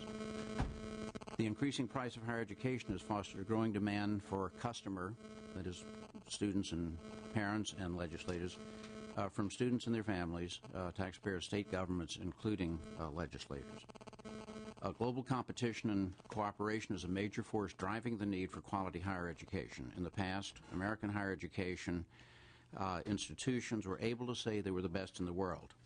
In today's world, where other countries are investing more and more, and where their educational attainment rates are now surpassing the U.S., American higher education can no longer be complacent. UC was part of a group put together by the Senate Office of Research and Dr. Shulock, whom you heard from earlier, that developed a statewide higher education accountability framework in 2004. We have supported legislation to implement that framework. I make the point that accountability is not a new concept for UC. We already have multiple layers in place. Some of these are required by federal regulations for safety, privacy, research, and so forth. Some are state requirements, such as under prior budget agreements where the university has agreed to perform and to accomplish certain goals as part of the budget process. In addition, there are statutory requirements for regular reports in many areas, and we are subject to CPAC reporting in areas such as eligibility and enrollment demand. Some reporting requirements are required by accrediting bodies such as the Western Association for Schools and Colleges. One of President Udall's first priorities was the creation of a UC accountability report. He was a national leader in higher education accountability movement and had experience with establishing accountability systems at both Minnesota and Texas, and you heard from Dr. Paredes earlier this morning. He started this as soon as he got to UC. The first report was released this past May. You should have a report of the 260-page accountability document, and there's an internet version that has an even richer data set than we printed up. It's a little frightening, actually.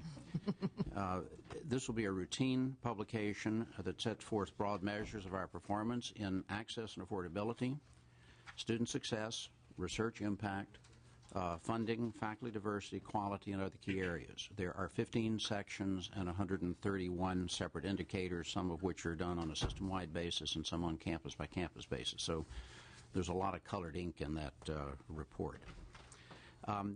We believe that this framework represents significant advances in 5 key areas. Its breadth and scope, its presentation of campus and system-wide measures, benchmarking against peer institutions, accessibility to a general audience of students, their parents, and California taxpayers, and its ability to link measures to specifically established statewide goals.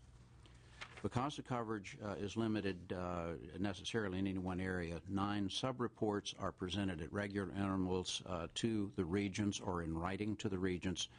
This week we'll be presenting a sub-report on admissions and enrollment, I think on Thursday.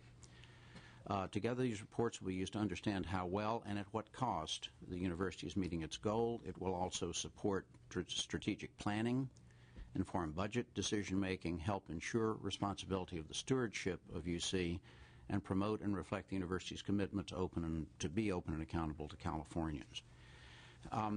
Just to give one or two or several brief examples on page 49 of the report that you have in front of you.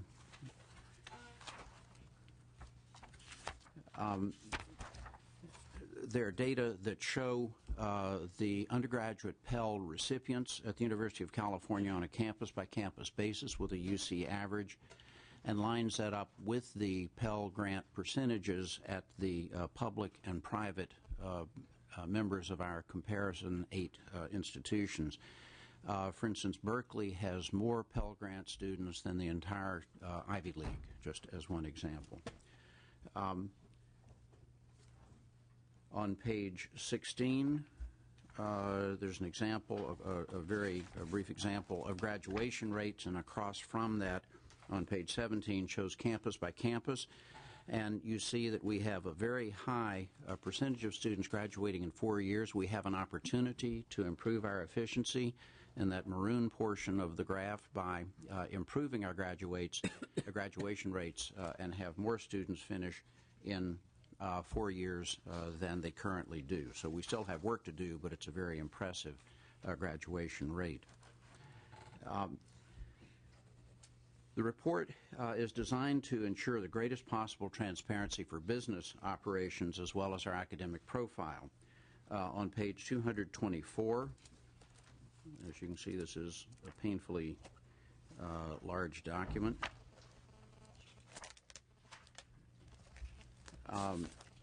And on that page, it shows UC revenue by source for the university and for the different campuses, and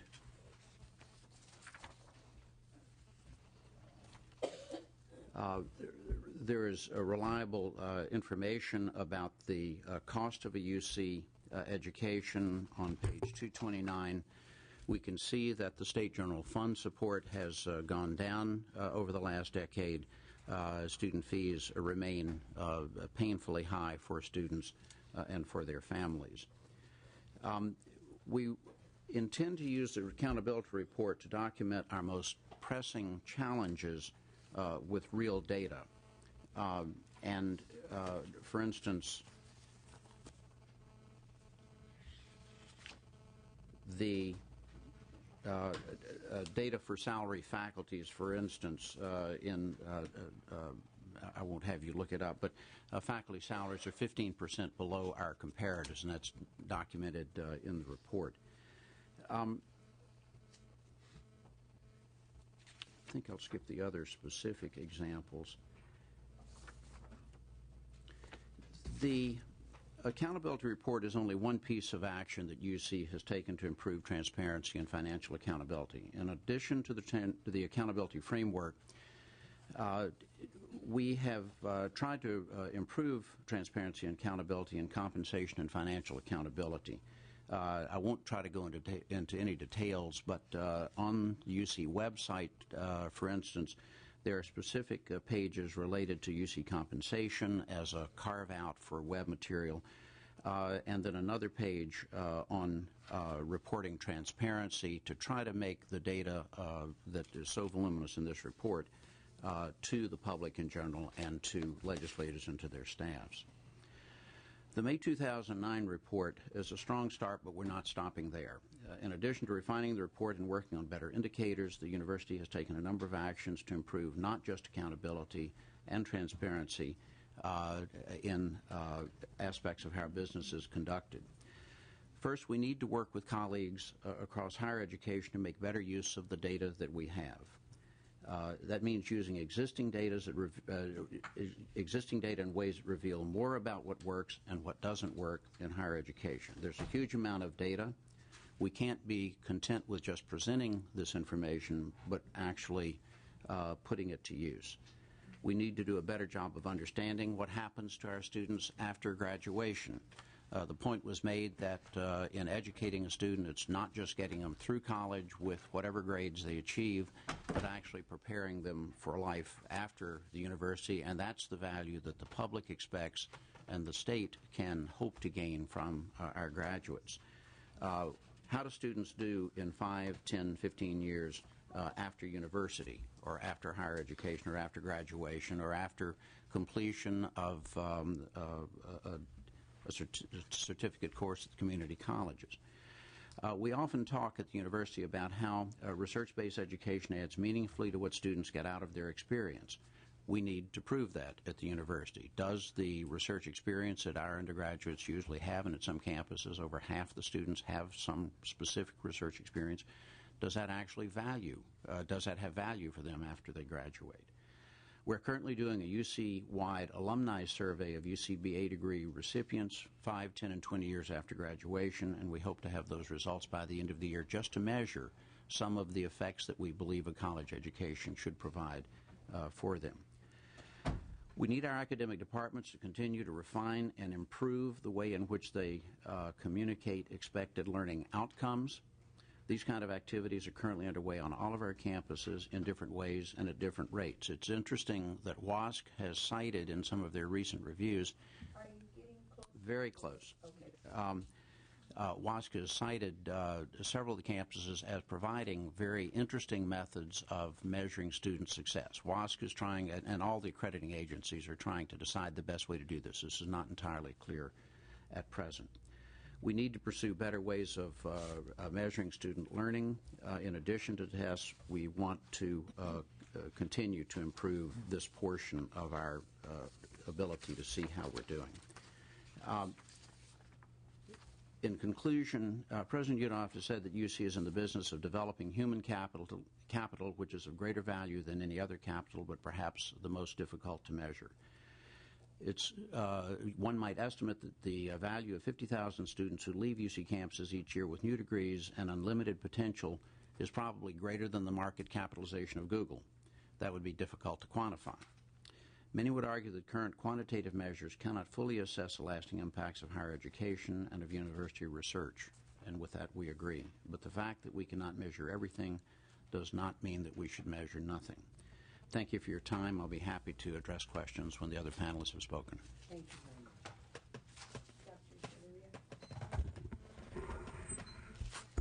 Good morning. Not unlike the gentleman to my right, I'm also a former faculty member in the California State System and now serve as Executive Vice Chancellor for Academic Affairs and the Chief Academic Officer of the California State University. I want to comment that I was particularly pleased with the distinction that Dr. Shulock made in her presentation, the distinction between institutional accountability and state-level accountability, because I think that is one of the central questions that you must be facing. Many of the examples that I would come up with and will present to you are based more on institutional accountability than state-level accountability. At any rate, academic accountability, or being held to account for the academic success of our students, is both appropriate and welcome. It is appropriate because the state of California puts a great deal of trust in its institutions of higher education, and because, in a sense, we have been entrusted to develop the state's future. In addition to living in times when there's a demand for accountability, for tracking and monitoring and analyzing effectiveness, and this demand is common throughout society, we also have an obligation to inform the public about how we are using its precious resources. In the California State System, we welcome opportunities to use data to improve our effectiveness. As you know, we collect data centrally and on the campus level regularly. Centrally, we look at issues related to the entire CSU population, such as applications, admissions, retention rates, and graduation rates. Campuses working on specific issues will frequently collect and analyze large data sets to help them analyze issues they are facing. All of our campuses, just as in the CSU, and professional schools are accredited by national accrediting bodies, and we respond to them too, particularly in the area of student outcomes and learning assessment. We also, of course, report regularly to our Board of Trustees on sub-reports and more specific data. This morning, however, I would like to provide you with two examples of how the CSU is attempting to address academic accountability. The primary example, or my first example, is an example of what Dr. Shulock called consumer information. And this is via the college portrait, or the volunteer system of accountability. In your files, members, I think you have a report on each individual campus and what that looks like. The volunteer system of accountability, also called the VSA. About 5 years ago, the American Association of State Colleges and Universities and the National Association of State and Land-Grant Colleges called for a voluntary system or method of demonstrating accountability on a national level. The staff of the California State University participated extensively in the development of this program and was the first large system of higher education institutions to come forward in support of this process. As a result, each one of our 23 campuses maintains web pages for prospective students and parents, as well as for other interested parties, that include information about, and you can see this in your folder, graduation rates, student fees, additional average fees, 6-year graduation rates, 4-year graduation rates, average book costs, supplies, housing estimates. These web pages also include information about how our students find the environment on that specific campus, including potential student activities, student services, satisfaction levels with those services. In addition, each of our 23 campuses administers the Collegiate Learning Assessment Exam. This is an exam that Dr. Paredes, Senator Paredes was also mentioning. He didn't use the same term, but it's called the Collegiate Learning Assessment Exam. And we annually post the results of that exam on this website, the VSA website. The exam is designed to provide information on whether our academic programs provide value added to our students. So you could look and say when the student entered his level of learning in certain set skills was at 1,000, and when he exited it was at 1,095. Hopefully it's always a plus. We like to think that we add some value to our students' comprehensive and analytic skills. Once the CSU decided to participate in the national program, this VSA program, we realized that VSA did not tell the whole story. Under the leadership of President Alexander of Long Beach State, whom I believe testified before you at an earlier session, we added a public good page to the VSA where we calculate the positive economic impact of each of our campuses and the impact that it has on the surrounding communities. I would like to emphasize that the CSU is among the few universities in the nation to come forward with this sort of public accountability system for its student and for its prospective parents. In addition to the public disclosure that the VSA provides, our Board of Trustees has recently endorsed another type of accountability measure that will directly impact academics. As you may have heard, we have launched a campaign to increase our 6-year graduation rates by 8% by the end of 2016. The handout you have is a PowerPoint, an excerpt from a PowerPoint, a program proposal that was presented to our board in January of this year. On the first page, you can see that the California State University is joining with other national organizations in an effort to heed President Obama's call for regaining American leadership in this field. Our target of moving 6-year graduation rates from 46% on average to 54% is a bold one in and of itself. It will be difficult to achieve.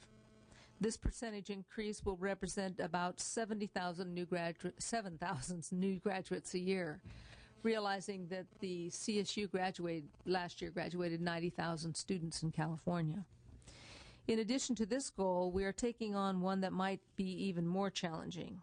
In recognition of our mission of access for California, we are also targeting to close the achievement gap between underrepresented and non-underrepresented students by half in the next 6-year class. In order to accomplish these goals, we're building on earlier work of campuses in facilitating graduation, and we are shifting emphasis from inputs to outputs. In essence, we are exploring how we can focus on efforts more concertedly on graduation without lowering standards, without lowering quality, or reducing access to traditionally underrepresented students. Of course, these are challenges, but they are challenges we are forced to address. On one of the pages in the handout you've received, you can observe that some of the campuses in your regions have daunting targets, and some are closing in on their targets. The point I want to make this morning for you is that the CSU is working with each campus to link inputs with outputs, and that we welcome the demand for accountability. The VSA and the Graduation Initiative are just 2 examples of the multiple ways that the CSU is working to address the public demand for accountability in academics, as well as in all aspects of public life. We welcome the call for accountability as it supports us in thinking carefully about putting our shrinking resources to the best possible use. Thank you. I have 2, Cal Poly and San Bernardino. Are they both in your region? That's what we were trying to do. We were trying to give you the VSA pages for your specific region or district. Thank you. Dr. Harris, please. Good morning, and thank you for the opportunity to address the Joint Committee on the issues of academic and financial accountability in California community colleges. Located here in the Sacramento region, Los Rios, where I am chancellor, has 4 colleges serving 90,000 students each semester, or nearly 1 out of every 11 adults living in our service area. All our faculty and staff work daily to help make our students as successful as possible and to serve as many of them as our resources will allow. These dual values of student success and access drive our decision making and are at the heart of our academic and financial accountability. My comments this morning are designed to inform you about how we work to document our performance through accountability and suggest ways this committee might assist in our quest to be as transparent as possible, both for policymakers and for the public. Academic accountability. Let me first mention the two main tools we use to track our performance: regional accreditation and the California Accountability Reporting for Community Colleges, or the ARRC system. Our colleges are accredited by the Western Association of Schools and Colleges Accrediting Commission for Community and Junior Colleges. This commission reviews colleges in California, Hawaii, and the Pacific Islands against a rigorous set of standards encompassing institutional mission and effectiveness, student learning programs, human and financial resources, and leadership and governance. 2 years prior to the arrival of the accrediting team, colleges typically begin to develop extensive self-studies which candidly assess their performance against the standards. In recent years, this process has become much more rigorous, especially as it relates to planning, program evaluation, and student learning outcomes. The result of a college's accreditation review are openly communicated to the public, and the final reports from the Commission are public documents. The ARCC report is produced annually by the State Chancellor's Office of Research and is based on data submitted by the colleges. This report includes student demographics, key student success indicators, and compares colleges against groups of peer institutions. Specifically, ARCC looks at student success in basic skills, persistence, academic achievement, achievement in career and vocational courses, as well as other measures of success. Financial accountability is a critical component of our relationship with taxpayers and the public. Our financial health is monitored by numerous means. Chief among those are the annual audits of our funds, quarterly financial reporting to the state, and the state-supported annual budget development process. Additionally, the state and federal government have numerous financial requirements, such as the 50% law, categorical funding, oversight of our bond funds, and federal and state student financial aid reporting. All these rules require periodic reporting at the local, state, and federal levels. At the local level, accountability can best be demonstrated by how an organization succeeds in times of great financial stress. The current financial crisis has caused Los Rios, as well as many other community colleges, to make difficult decisions.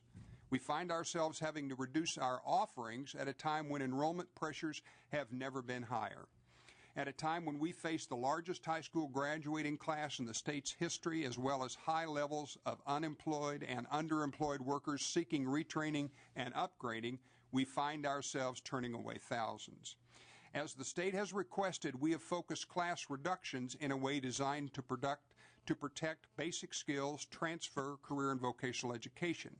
However, this is very difficult since virtually all our classes can be used to satisfy certificate and degree requirements. Thus, accountability in a time of decreasing funding is especially challenging. When your two most important values are student access and student success, and there are inadequate resources, those values can be in conflict. We are all concerned that our accountability reporting in coming months will show the negative impact of a declining funding on both access and success. And policymakers must take care not to limit access of students that need our colleges the most in the name of improving success. The success rates in higher education of students who cannot get into college will always be zero. Like most organizations, we have experienced a dramatic rise in the amount of accountability required in the past decade. As a large public organization, we're required to report on a wide array of things, from the very specific, like the quality of the water in our boilers, to all-encompassing things such as regional accreditation. This 56-page document here is a listing of the 982 different accountability reports one or more of the Los Rios colleges is expected to complete at some point during the year by one agency or another at the federal, state, regional, or local level. These various reports may require simply reading a dial and completing a form, or nearly 2 years of preparation involving hundreds of people in the development of our self-studies for accreditation. Additionally, we track our own performance in an effort to achieve continuous quality improvement on everything from student success to the amount of energy we use to light our classrooms. We certainly do not fear accountability, although we do experience accountability fatigue.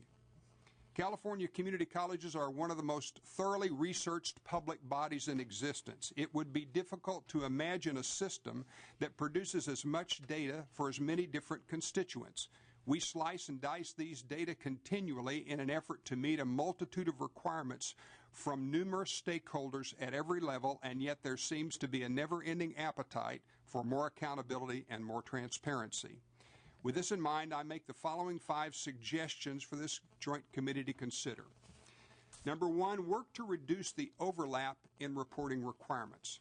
Unfortunately, many of the reporting requirements from different agencies are very similar, and yet we are required to present those in different formats. Number 2, attempt to make as few changes in the way data is reported over time as possible in order to make longitudinal trends valid. Changing the way in which data is reported from year to year makes comparisons between years difficult at best and often invalid. Number 3, encourage various agencies to leverage the existing data collection at the State Chancellor's Office rather than requiring colleges to recreate data for every report. The Chancellor's Office has an extremely robust data collection system and is the logical point for reporting on the colleges and their students. Rather than requiring colleges to recreate data that may already exist, state agencies might consider first requesting data from the Chancellor's Office. Number 4, avoid the pay-for-performance type accountability. There is no evidence to support that outcomes-based funding improves student performance, and there is every reason to believe it will harm access. Clearly communicated statewide goals for student success accomplished by accountability overseen by locally elected boards of trustees is the best recipe for improving student success and protecting access. And finally, focus on what is most important. Reaching agreement on the key measures of success for our colleges and focusing on those measures will reduce the human and financial expense of excess reporting and ultimately result in making a greater impact on student success. The age-old adage that suggests the things we measure will be the things that improve is true. However, attempting to measure everything probably does not result in the improvement of everything. A sharper focus on key academic and financial outcomes applied evenly to all colleges will help reduce reporting requirements that are redundant and allow policymakers to make effective and strategic investments. The faculty and staff of our colleges come to work every day with a desire to help our students reach their educational goals. We welcome accountability that clearly defines success, details exactly how that success is to be measured, and sets realistic goals based on available resources. Thank you for your time.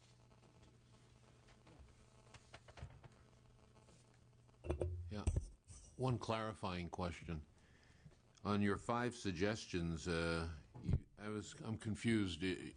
You were talking about the need for clearly defined success and measurable outcomes.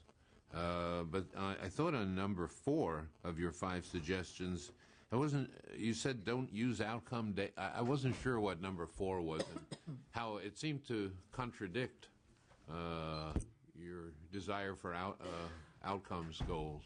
Setting and measuring outcomes is certainly the right thing for all of us to do. In fact, as my colleagues at the universities have suggested, the regional accreditation over the last decade or 2 has really designed a system that is student outcome oriented. However, that's different than providing our funding in that manner. There isn't a lot of research to show that providing funding in an outcomes-based environment necessarily improves those outcomes.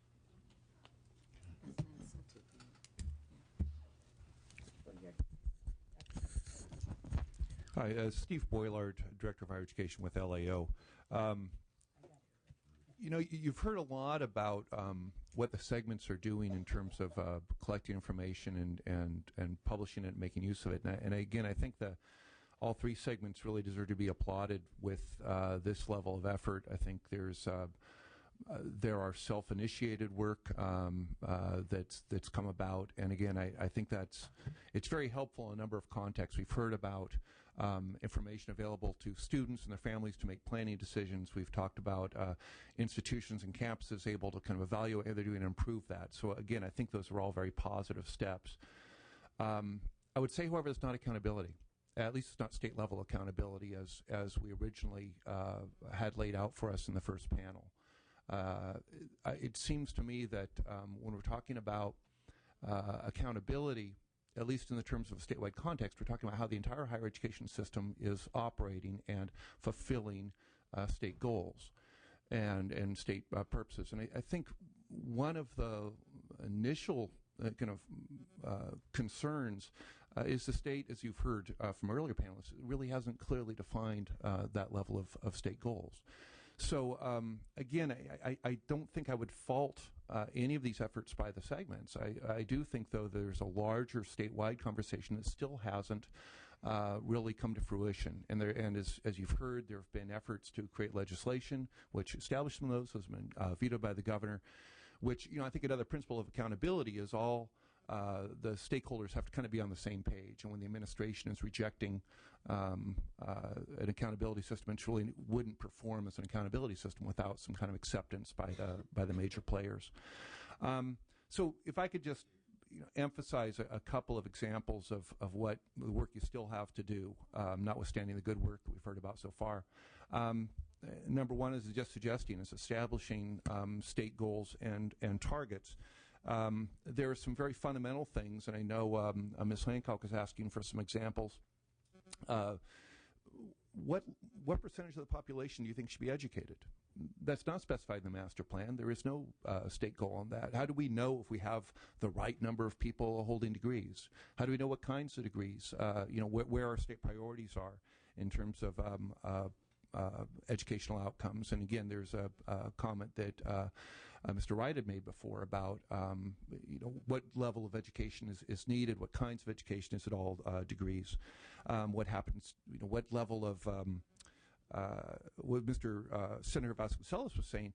What is it we want our graduates to know? I mean, these are, again, pretty fundamental questions that I'm just not convinced that we've really had a sense of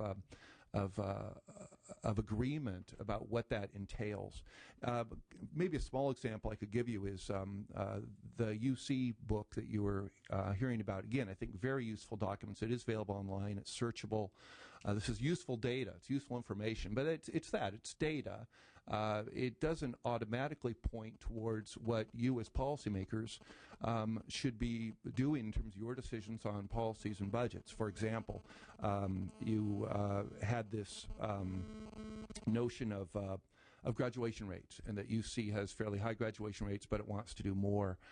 So what does that mean? Does it mean that student academic preparation has to be improved? Does eligibility have to be changed? Do more courses need to be made available?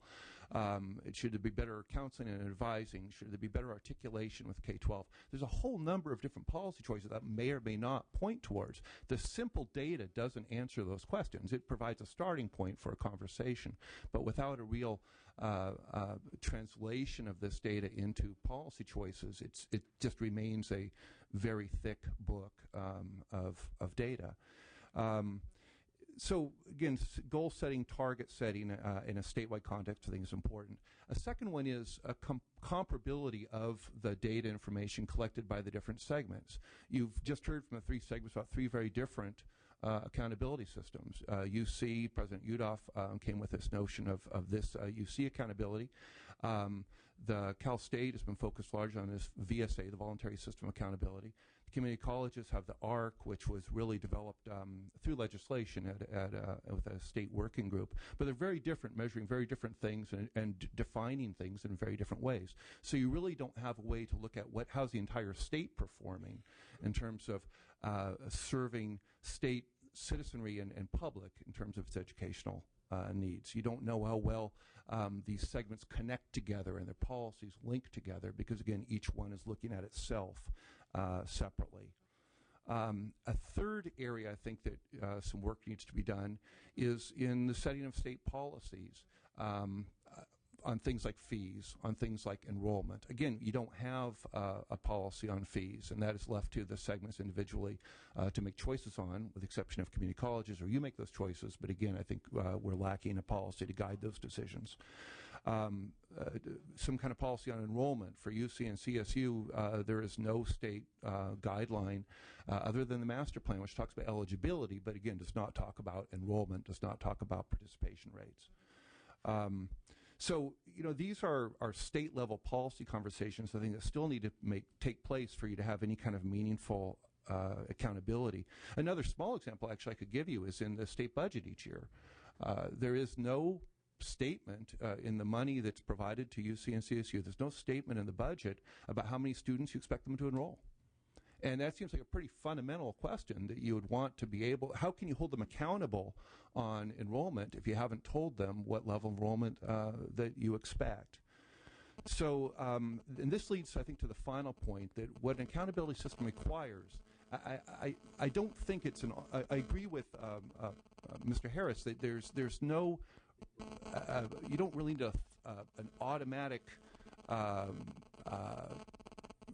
carrot or stick that just materializes without thought in terms of outcomes. However, I think you do need some kind of feedback loop between the measurements that you've taken and your understanding how the system's performing to link that back into your policy choices and your budgeting choices. There needs to be some way to institutionalize an understanding of performance, an understanding of achievement of goals, how well the system is doing, and your policy and budget choices. And again, I would argue to you that what you've heard so far is these three separate and independent homegrown accountability systems aren't necessarily and automatically linked to your decisions that you make.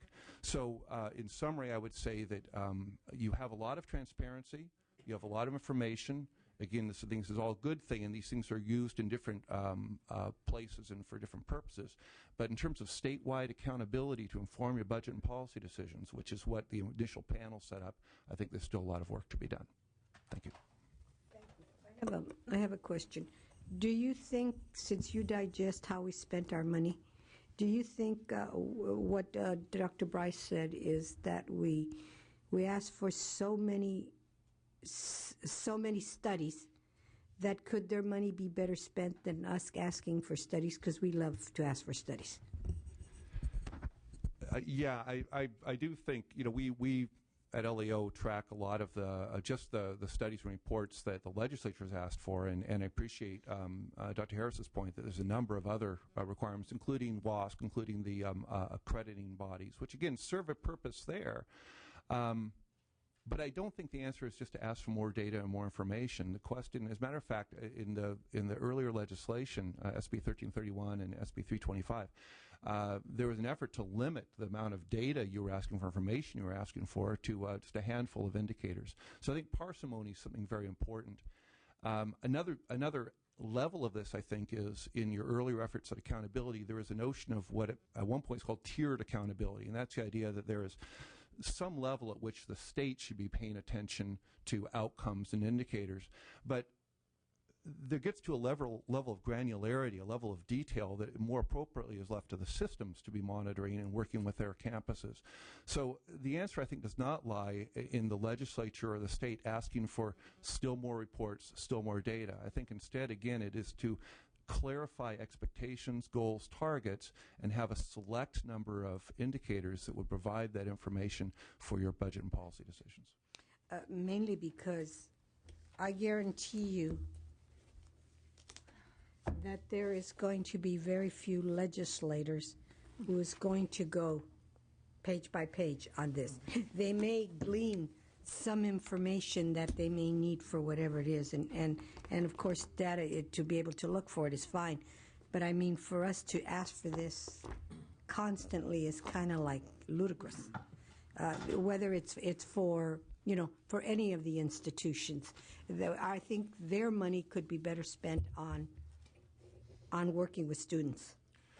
But if I could, Senator, again, I would acknowledge that there are a number of different purposes that information data can be used for, and I think the University of California in this particular information uses a lot of information internally. A lot of the information is used by students, so I wouldn't say they shouldn't be doing this, but I think this is something that the university can make choices on, that it may have uses and purposes for that. It should be making those decisions. In terms of what you require, I agree with you. I don't think you need to be requiring that level of information.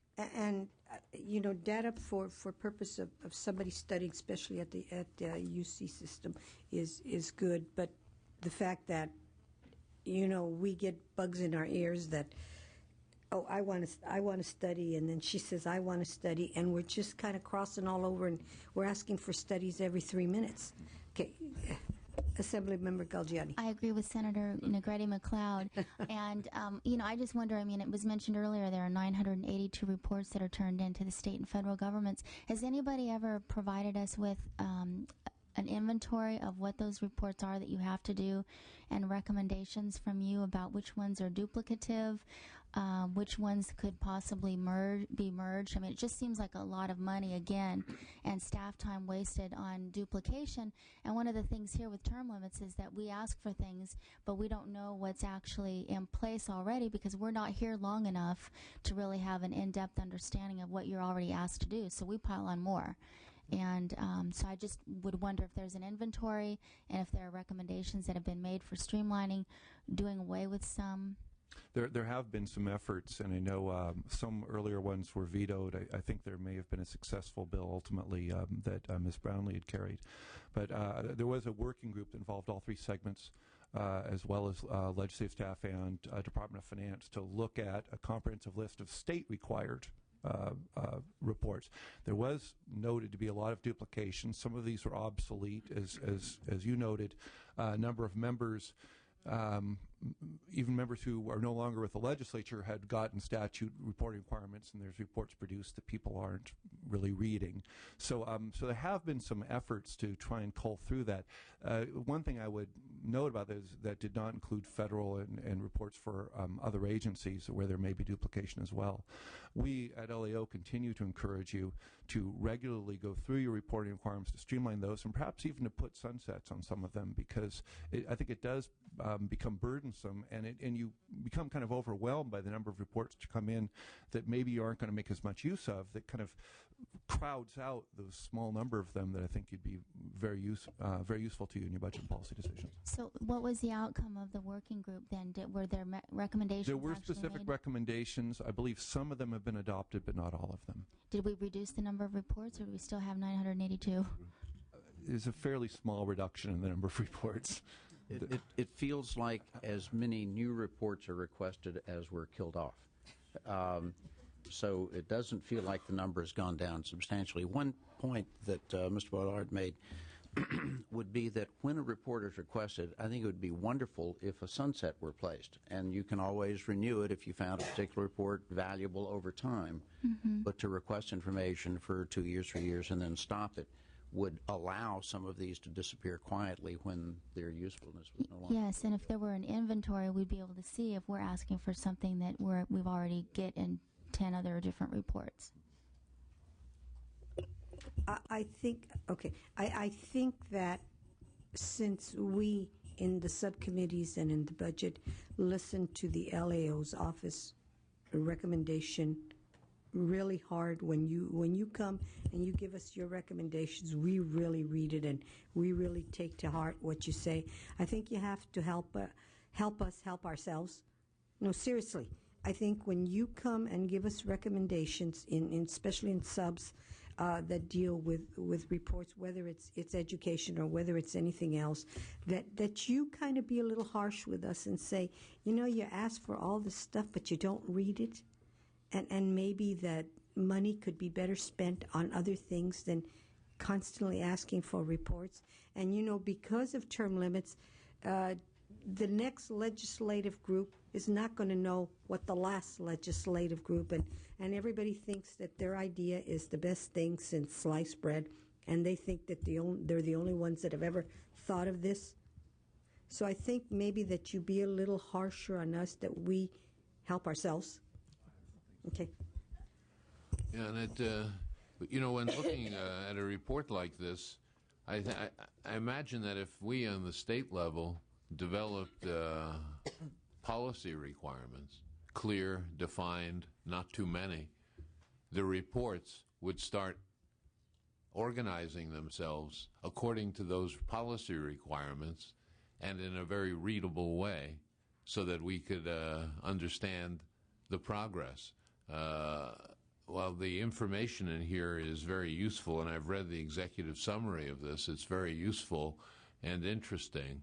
I think the testimony here today has reiterated the fact that while the information is useful and interesting to us, it's not the result of policy requirements. It's not the result of goals. And so it keeps on informing us, but not in as productive a way as it would if the information were the result of clear, concise, and as our gentleman from Texas said, Dr. Paredes, as few requirements as possible to ensure progress. So I think we bear part of the responsibility for this. This would require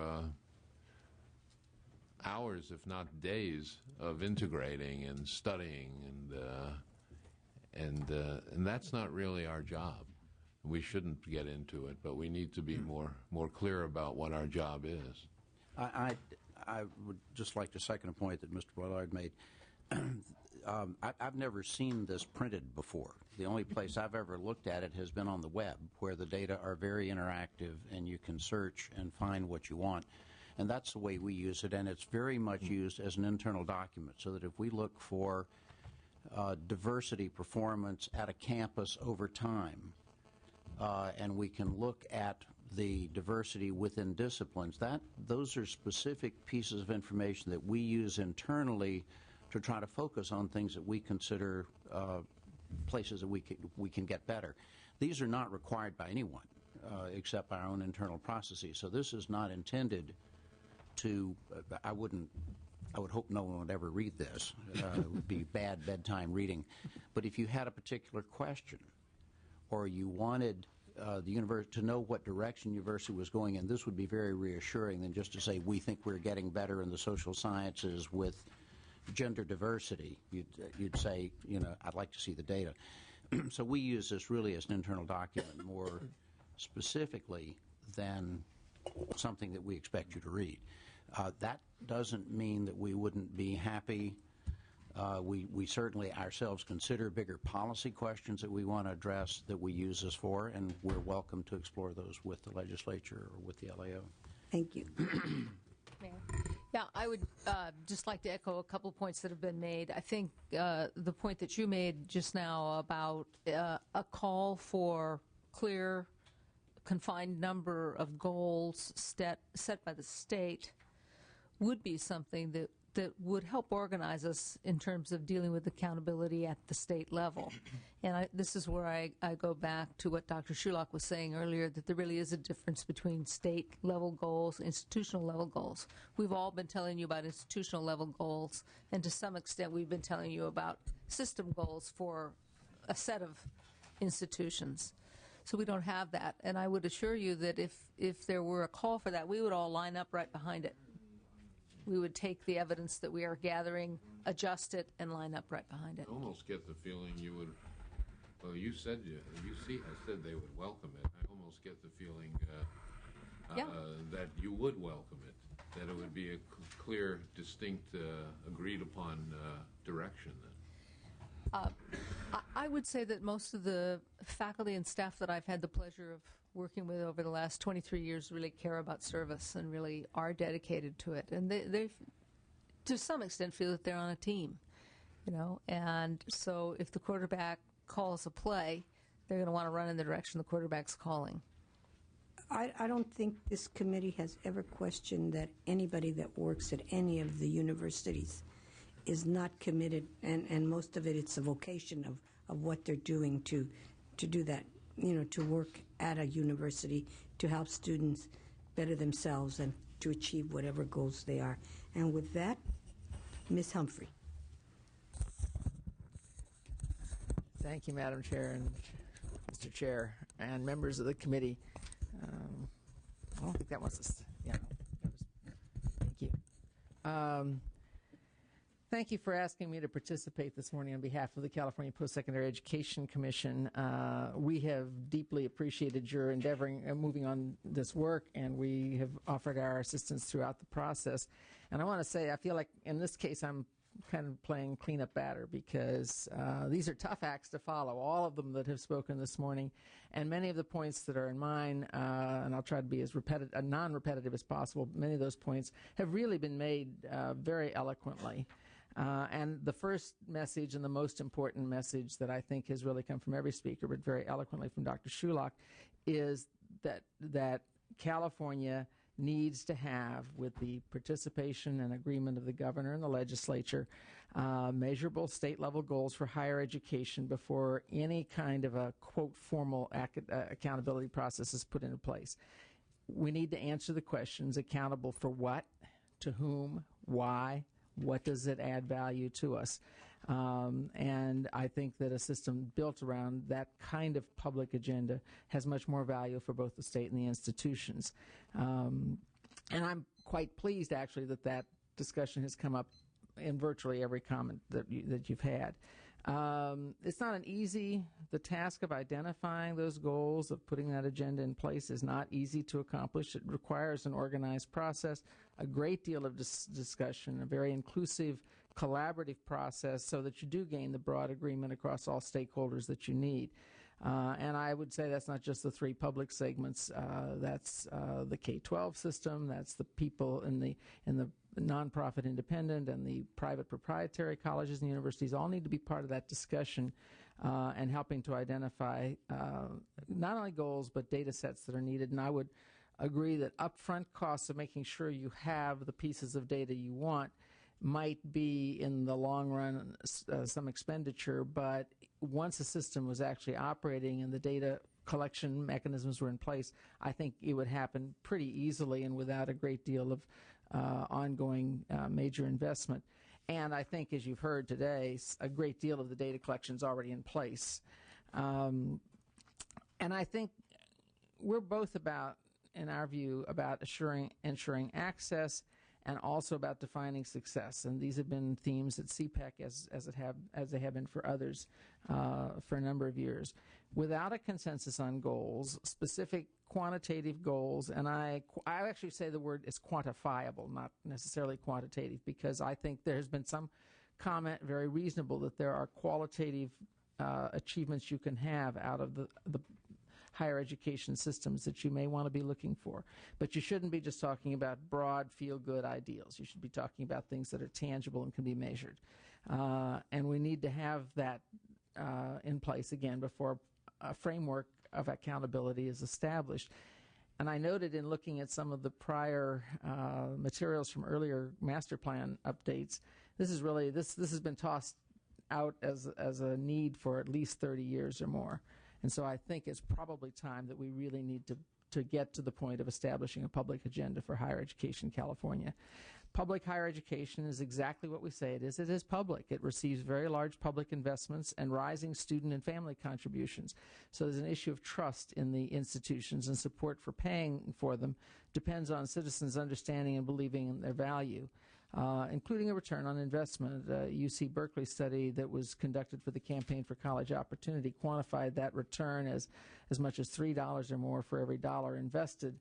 But a continuing look at that kind of investment would substantiate and give the institutions tools, perhaps ultimately, to increase it. And we see accountability both for student outcomes, academic completion, career preparation, and for public benefits, including contributions to innovation and technology, economic growth, solutions for community needs, and improved civic participation are all essential parts of building and maintaining the public trust over the long term. And the orientation, I think, has shifted throughout government and certainly in education to achieving results. We've had a great deal of focus, and I don't want these these babies start out with the bathwater of really fundamental values of access, of affordability, of opportunity for all Californians, of high-quality public education. But you don't know those until you begin to look at the outcomes. We're really looking at what are we doing all this investment to try to achieve. And I think also that a system of accountability, as I'm pleased to say has been heard, needs to focus on continuous quality improvement. It's not about punishing institutions. It's not about making them live in fear, and it's not about loading them with huge additional kinds of data collection and separate reports. I heard that one very clearly. It's really about offering them the tools to make data-driven decisions to continuously improve their organization for the state of California and the legislature and the governor to make data-driven decisions about the use of resources.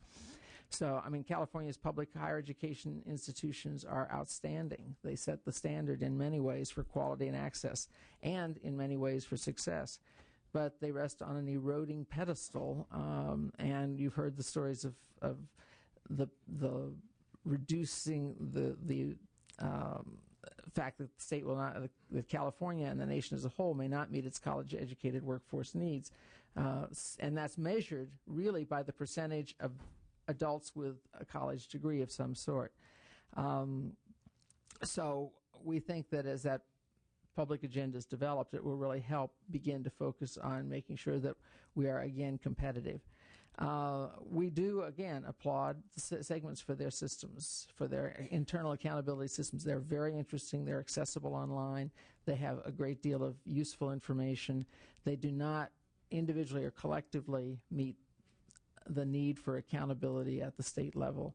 And so we think that that clearly puts them in a very good position, though, to contribute what data is appropriate in the state level system. I also was requested to address transparency. I just want to be sure that people understand transparency is not an end. It's a means to the end, and the end is understanding the meaning of the data and whether or not we're actually achieving what we want to achieve. So it means putting information in an accountability system that is readily accessible, not just physically on a website, but without a lot of jargon, without a lot of complexity, but also not being oversimplified to draw conclusions that a careful analysis of the data might not support.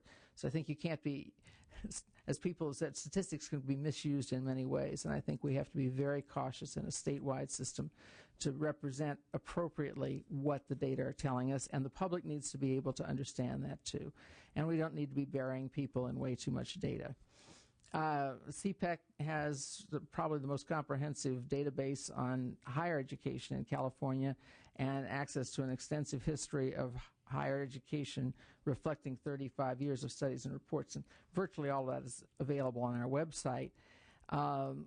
We also bring citizens and the segments together in an agency with statewide higher education policy responsibility, and we are really the only independent official statewide entity. So we take very seriously our responsibility to gather information, make it transparent, but we are continually working to make it better. We do believe that the resources we have can help you, can play a key role in developing that public agenda, and that role has been envisioned in prior legislation. We stand ready to work on it in any way you want us to do so.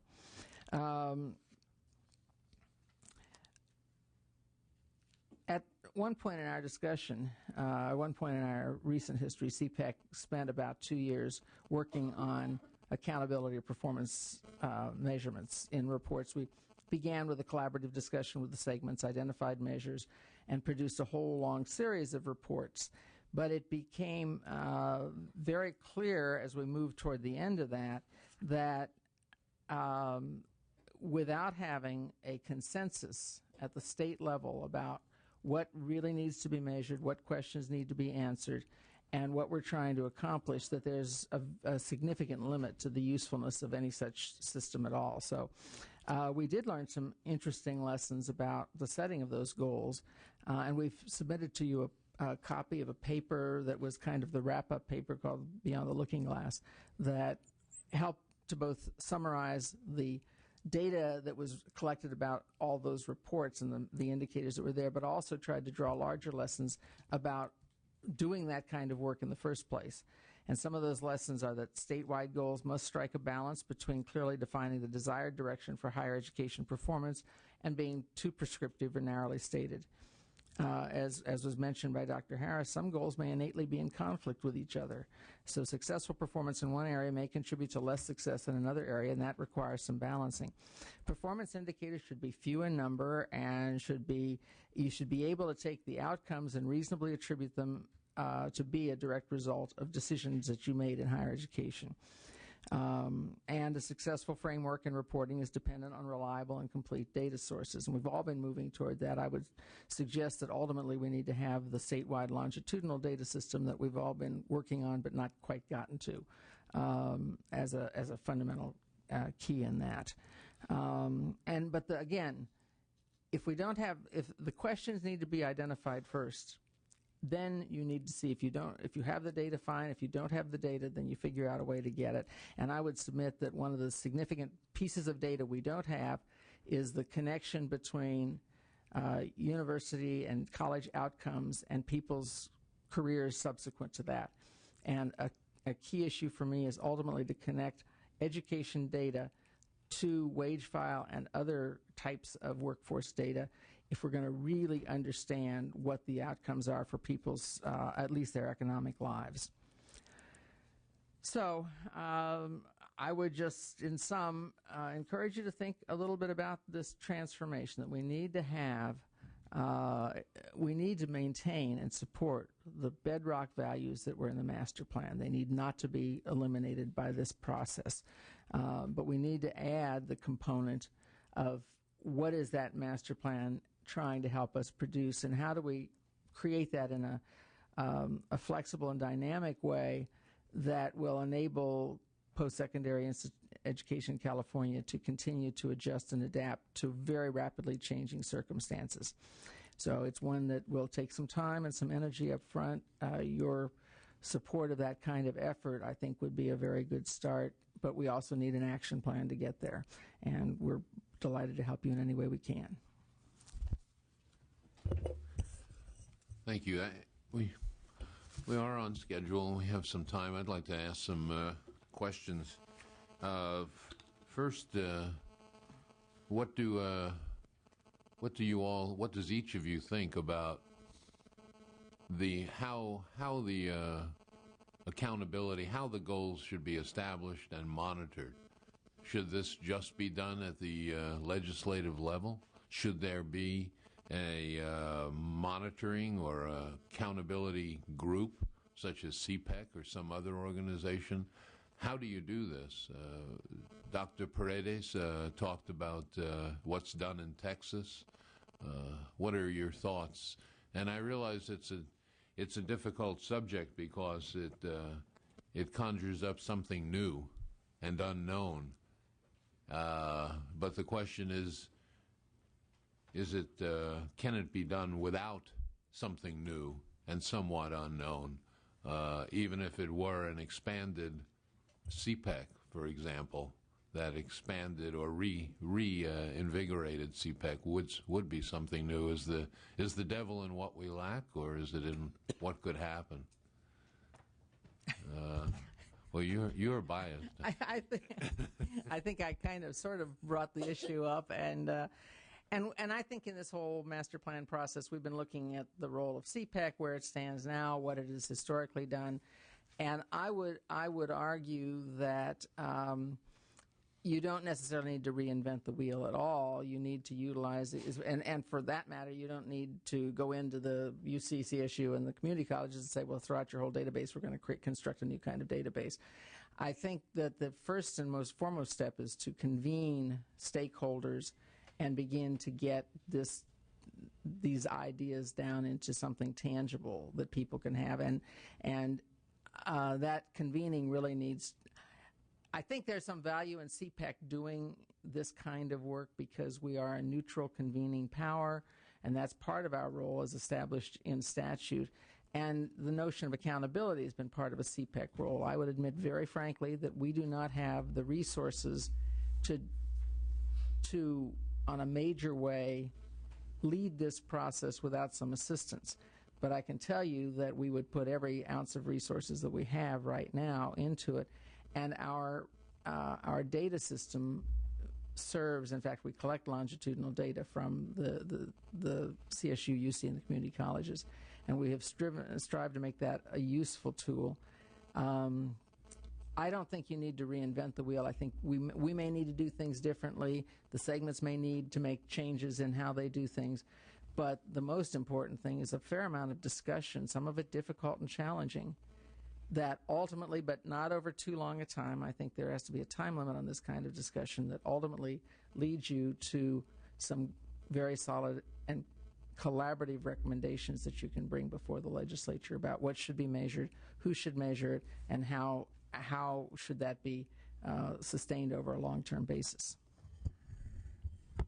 Did you have a comment? I did, Madam Chair.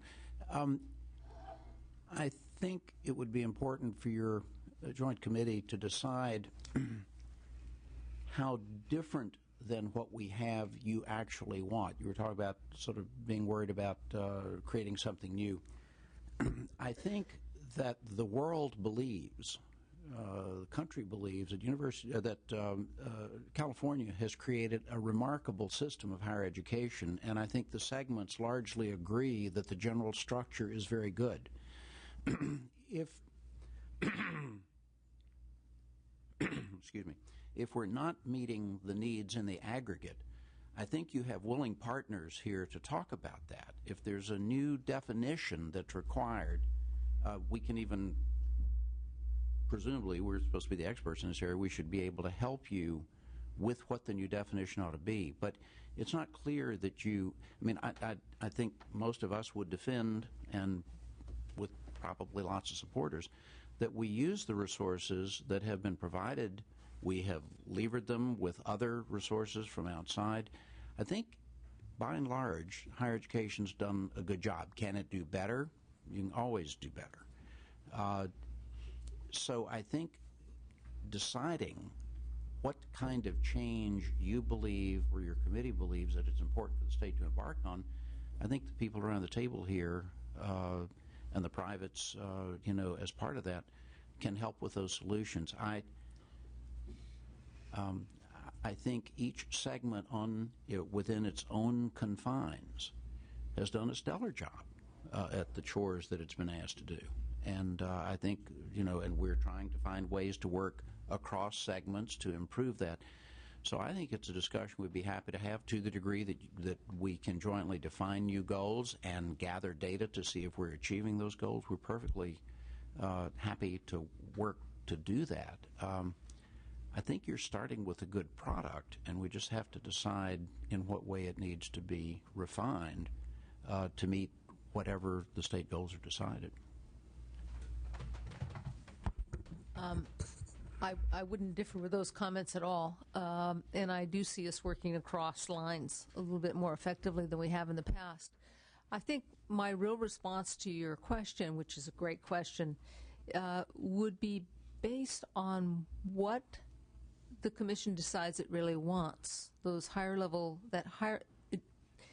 the structure you create needs to be in parallel or in response to what it is we want to achieve on state level goals. I think that, and what those goals are will make a difference in terms of the structure.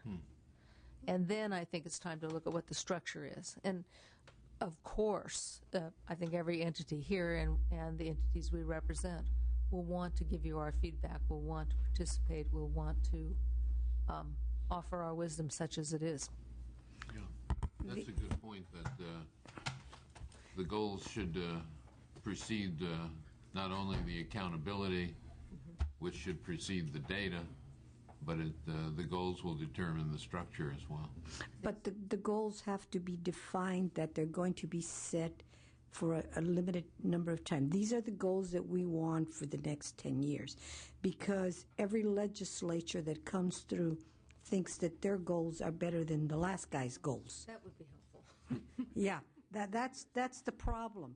That, we define right now, Assemblymember Ruskin and I could say, okay, this is what we think is the best thing. And then two different people come in and say, what were those people thinking? This is not what we want.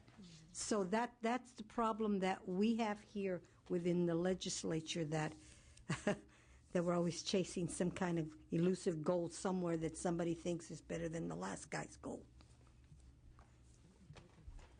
Well, I would just say that we are public institutions. We fully expect the legislature to set those statewide goals. I think the key for us is once those statewide goals have been set, then especially community colleges that are governed by locally elected officials, that we then have the ability at the local level to articulate how we fit into those statewide goals. And what you'd have to do on the back end is make sure that all those locally elected goals add up to the goals you set to begin with. But we fully expect elected officials at the state level to tell us where they want our systems to head. That, you know, you're the ones making decisions about resources, and we expect those goals. But the clearer they are, the simpler they are, the more likely we are to be able to achieve them.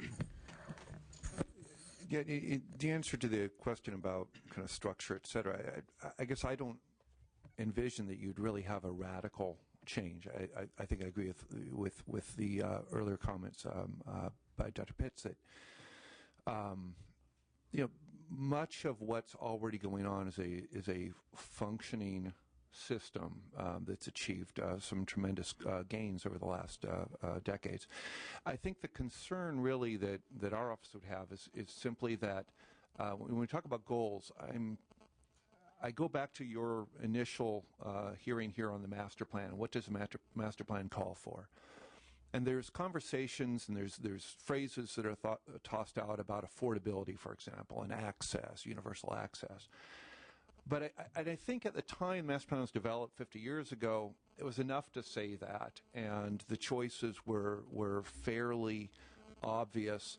The population and the state's needs were pretty clear.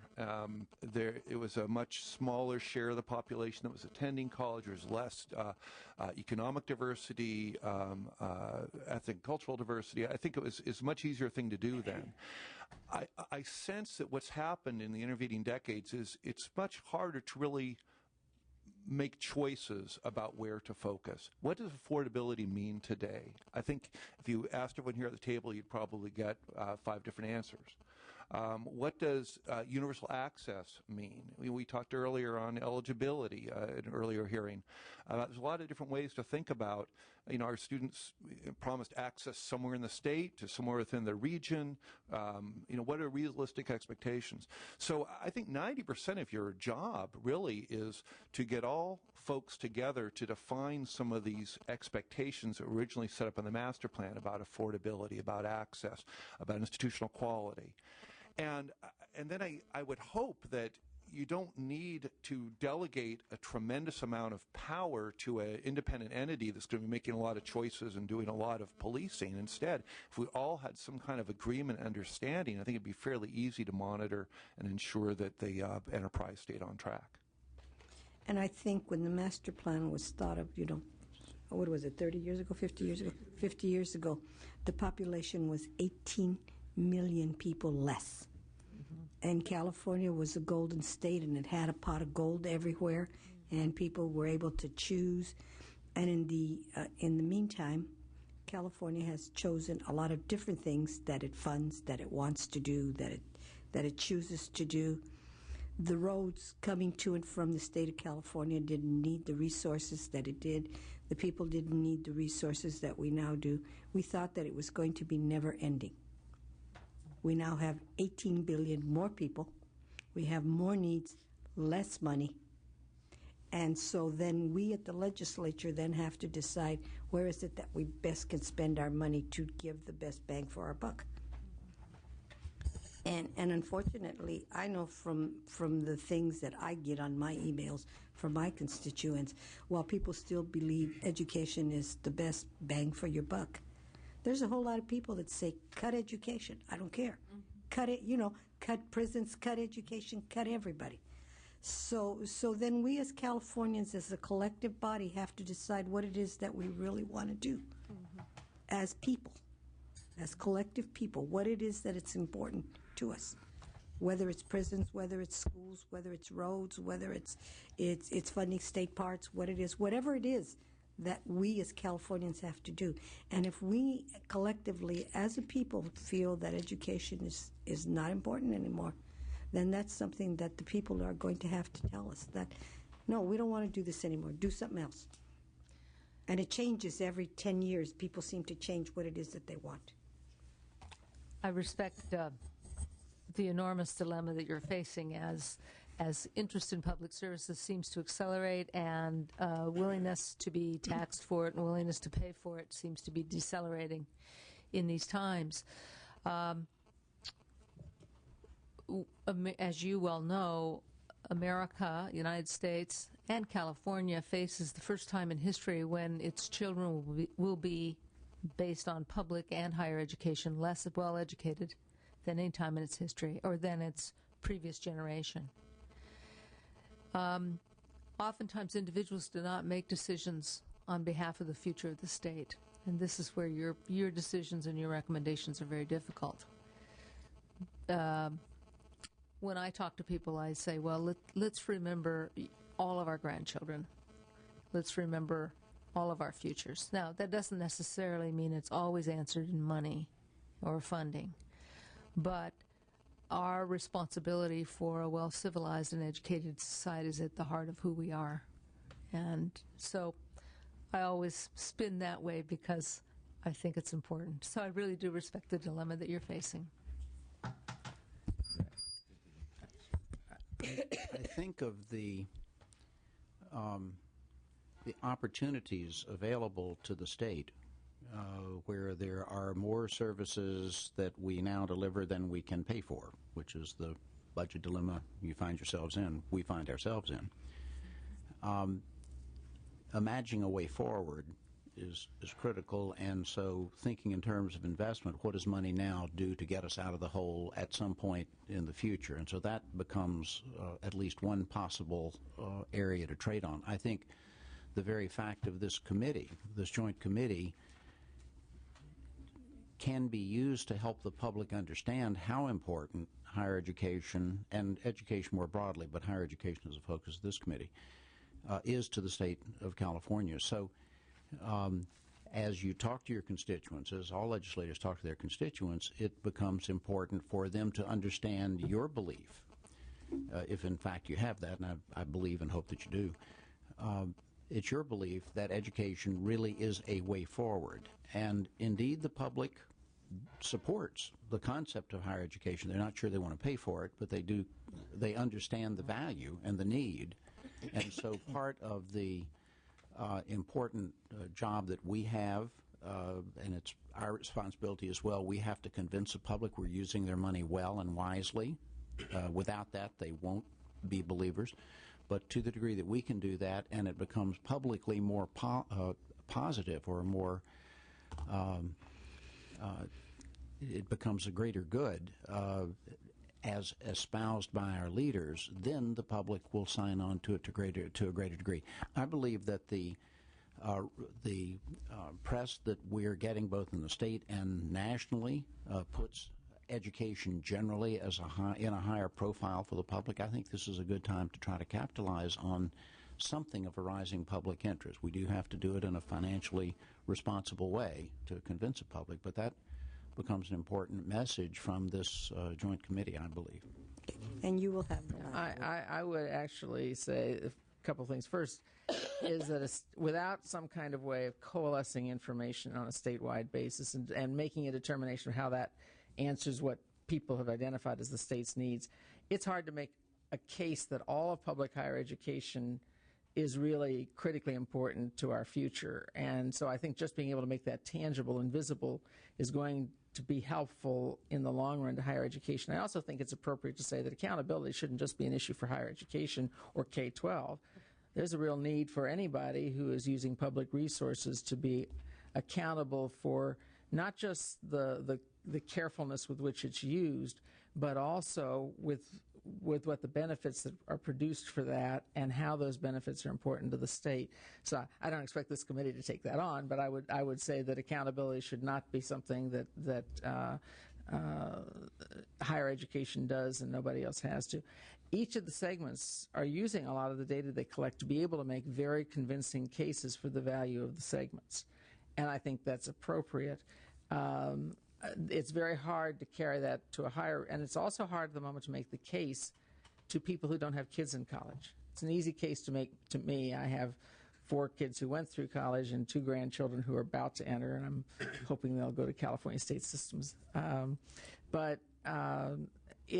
We have to make that case to people who don't have children in college, don't have any immediate expectation of needing the direct services of a college or a university education, why it's important to their future as well. And in many ways, a lot of those people vote. So I think that's an important element. I want to thank everyone who was here this morning and all of those of you who stayed. I want to thank our speakers. Thank you very much. We will close at 12 o'clock, and Assemblymember Ruskin will resume at 1:30. Unfortunately, I have a committee that I'm chairing myself over in the Senate, so I will not be back. But I want to thank you, and we will hope to see you, all of you, with your interest in our next hearing, which will be? What date is the next one? April 7th. April 7th, so we will meet again. Thank you so much. Thank you.